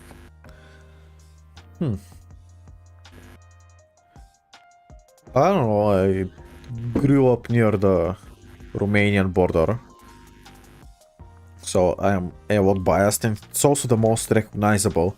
Maybe the southern border with Greece and Turkey combined is also cool and also recognizable, but just one of the two doesn't. It's not enough. So yeah, for sure No, the I don't mean like northern border. border. I mean like line, or just like the entire country's border at a certain time. If you know what Oh, I mean? you mean when Bulgaria had the best borders, you mean? Yeah, that's what I mean. Yeah, that's a tough one. Because when we had the best borders, like people can look at the borders of Bulgaria in the First World War where they occupied Serbia, and in the Second World War where they occupied Macedonia and Thrace and all that. Like you can see it, you can look at these borders and say, yeah, they look better, they look good. It's a lot more land. But the problem is that the country wasn't stable at all, and they lost them for a good reason, like 2 years after they got them. I'm not really talking about whether or not they were stable or whether good. Just how good they looked. Well, The sexiest ones were the 1878 borders, like. 1978. Yeah, San 18 Stefano. Yeah. I don't Yeah, like. I don't like No, our it looks. I don't San like them. Stefano. They Yeah. I looks love weird. border gore. I love border gore. I love it.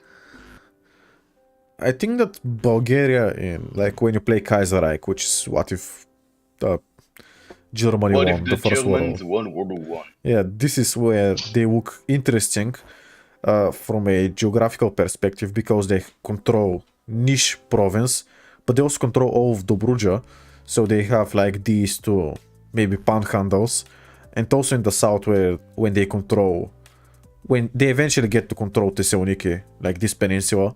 So it's like Bulgaria looks like three big peninsulas in that one, which geographically looks interesting. But obviously this border was never achieved. I mean, we can go to ancient times, not necessarily ancient times, but medieval. But I guess Bulgaria during the Second World War looked aesthetically pleasing. Like right now they also look very nice, just because as we talked about the currency of Bulgaria. It's called the lev. It's named after a lion, which is wolf in Bulgarian. And the country sort of looks like a lion of their modern day borders. Like you can see how the southern borders are like the feet of the lion, and with Dobruja it's like the head of the lion. Like you can open a map of Bulgaria. Let me actually do it right now to show the people on stream. Yeah, it's interesting because it does somewhat look like a lion. Like you can see that this is the head of the lion. Like here, this is like the feet of the lion. Here you have some more feet. And here, this is like the tail of the lion. Yeah, can you guys imagine it? So yeah, maybe no, Yes. not really.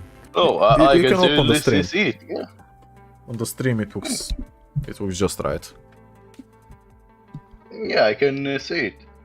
So yeah, I No, think really, that these borders of Bulgaria that we have right now are, yeah, they're aesthetically pleasing. Somebody said sort of, they can see it. So I guess this is like my answer to the question of the borders of Bulgaria. Yeah, that makes sense. It's like And we I didn't have have, a lot more in recent times at least. Yeah, we have another question.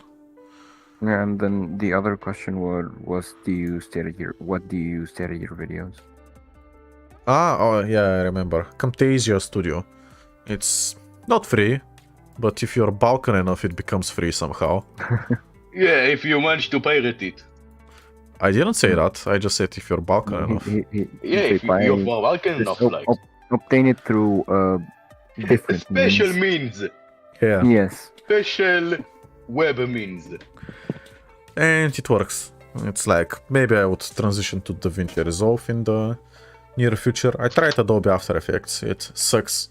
I mean, it's good, but I'm doing 20-minute videos, and I don't need such a complicated program. So then use the other one? What is it called? Not After Effects. Yeah, I really don't the other like Adobe it. one. Premiere Pro? Yeah. I've considered it. Yeah, I'm using DaVinci Resolve or Windows Movie Maker. Damn, we have a chat over here. Windows Movie Maker is goated. I think that my favorite is like Camtasia for you. I can do enough with it, and I also used it as a child, so I know exactly how it works. I think it's the first editing software that I used. I did try Sony Vegas and all that. The OG editing softwares. Well, that was my question. I guess I'll go now. Yeah, thank you very much for having me, and your accent is actually very good. I didn't expect, like, I don't know how you achieved it. I guess you spent a lot of time on the internet, or maybe speaking.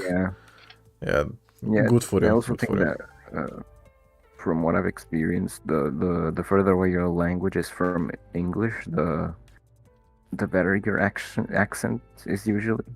Yeah, I think so, because you don't confuse it. You can very obviously tell when someone is French or when someone is Spanish, and their accent shows.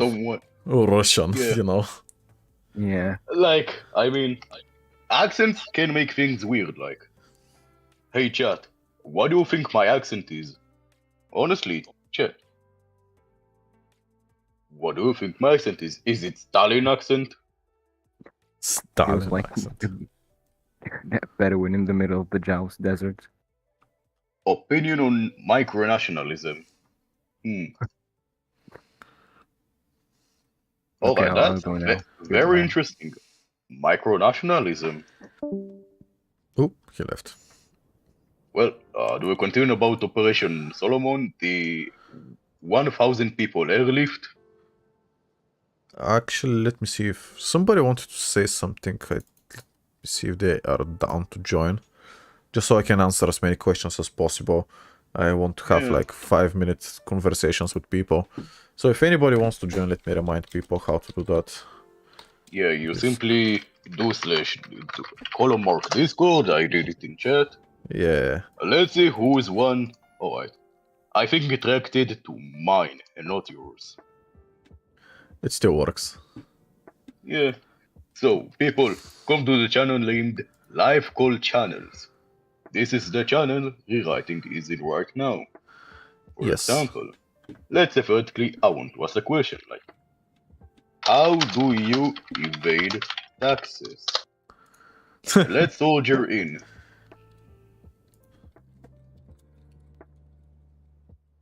Let this guy in, he's nice. Yeah. But I don't know what his question is, you know. I'll look for you. Rome. Soldier. Oh, he didn't ask any The question EU yet. was seen as German attempt to restore the European domination. I really don't want to answer any alternate history. I want... Alternatives. Yeah, I want to talk more about the future and... History. Yeah, maybe history, some historical concepts, not necessarily alternate history scenario that I create live. Maybe I do that Yes. sometime else, but not right now. If we're talking about history, I think I will expand about Operation Solomon. So, Yes. I guess... another altist question. So, fuck it, Operation Solomon. Wait, I think that this guy As I actually said- wants to talk. Let's see. Finally. People are doing some votes, I don't know where my mods are. Playing Let Minecraft them. cards for possible history. Yeah, let's see if this guy wants to join. Actually, he has a timeout, so yes, please, alright. What was it? His question was, what if the EU was seen as another thing? Yeah, I will be now muted. Okay, I invited him. Let's see. Guys in the chat, if you want to join, like, everybody's free. Gave you access. Also, this whole live stream I haven't asked you guys to subscribe. I have a goal to hit 18,000 subscribers by the end of the month. And I'm just 59 subscribers short. If he Speaking of doesn't that, hit it, I am kidnapping him. If he doesn't hit the goal, I'm kidnapping him. you guys So heard it subscribe. first. Yes. Hello, I can hear you. Soldier 7,329. The best soldier.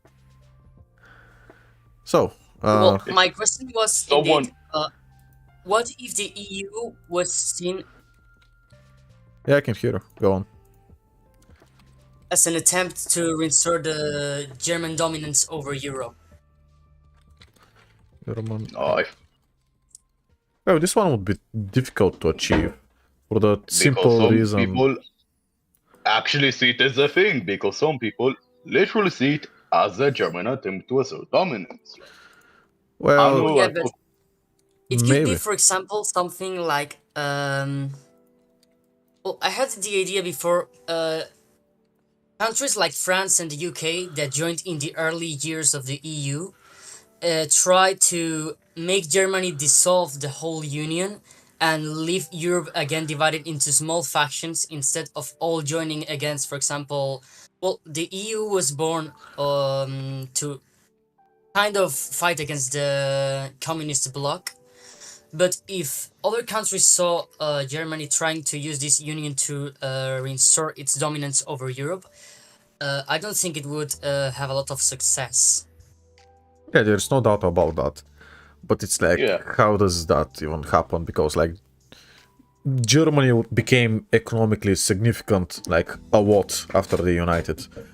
Like, of course, West Germany was wealthier than France during the later days of the Cold War, but it's not like. I don't.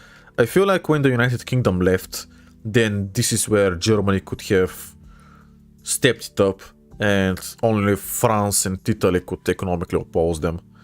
Technically, it's What not would like you they are think about Instead it? of divided. in the past being seen as an attempt of Germany to be greater, you are trying to say that it would be now the time for Germany to become a greater power, or Well, at least economic power. maybe they missed it. Maybe I don't know. When did the UK leave? Wasn't it like 2018, 16? Don't really The remember. Brexit was in 2019, I think but 19, yeah. they didn't manage 19, yeah. to.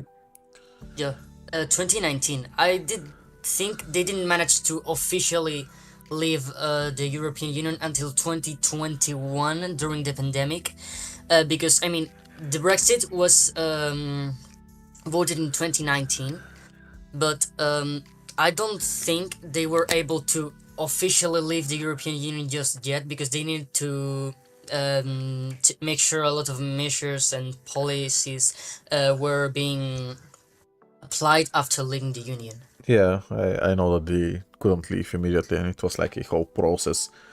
But yeah, it's like interesting because okay, the UK left the European Union, Germany could have Now what? stepped it up, but it's like COVID happened, and Germany was, I mean, everybody Hit was hard. equally destroyed.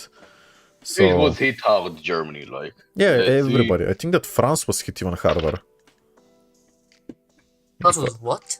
France was hit harder by COVID than Germany. Oh yeah, I think France did I think the worst in Europe. mostly Western Europe because they are bigger and more powerful and more populated countries. Yeah, I think so. So, Oh, I think no. Germany was hit hard. yeah, France, imagine. Both were hit hard, so they kinda equalized. Well, yeah, then it's like there's still a chance, but like, why would Germany even want to economically dominate the alliance? If Because they already do. well, they already do, but they don't use this power in any malicious way, let's say. Like, sure, they were sending money to Greece to help them out. And it's like Greece owes money to Germany, so Germany can forgive some of these debts in exchange for a favor I or whatever. also think Greece has a very big amount of debt with almost every European or like the United States. It has a great debt with almost every country in the world.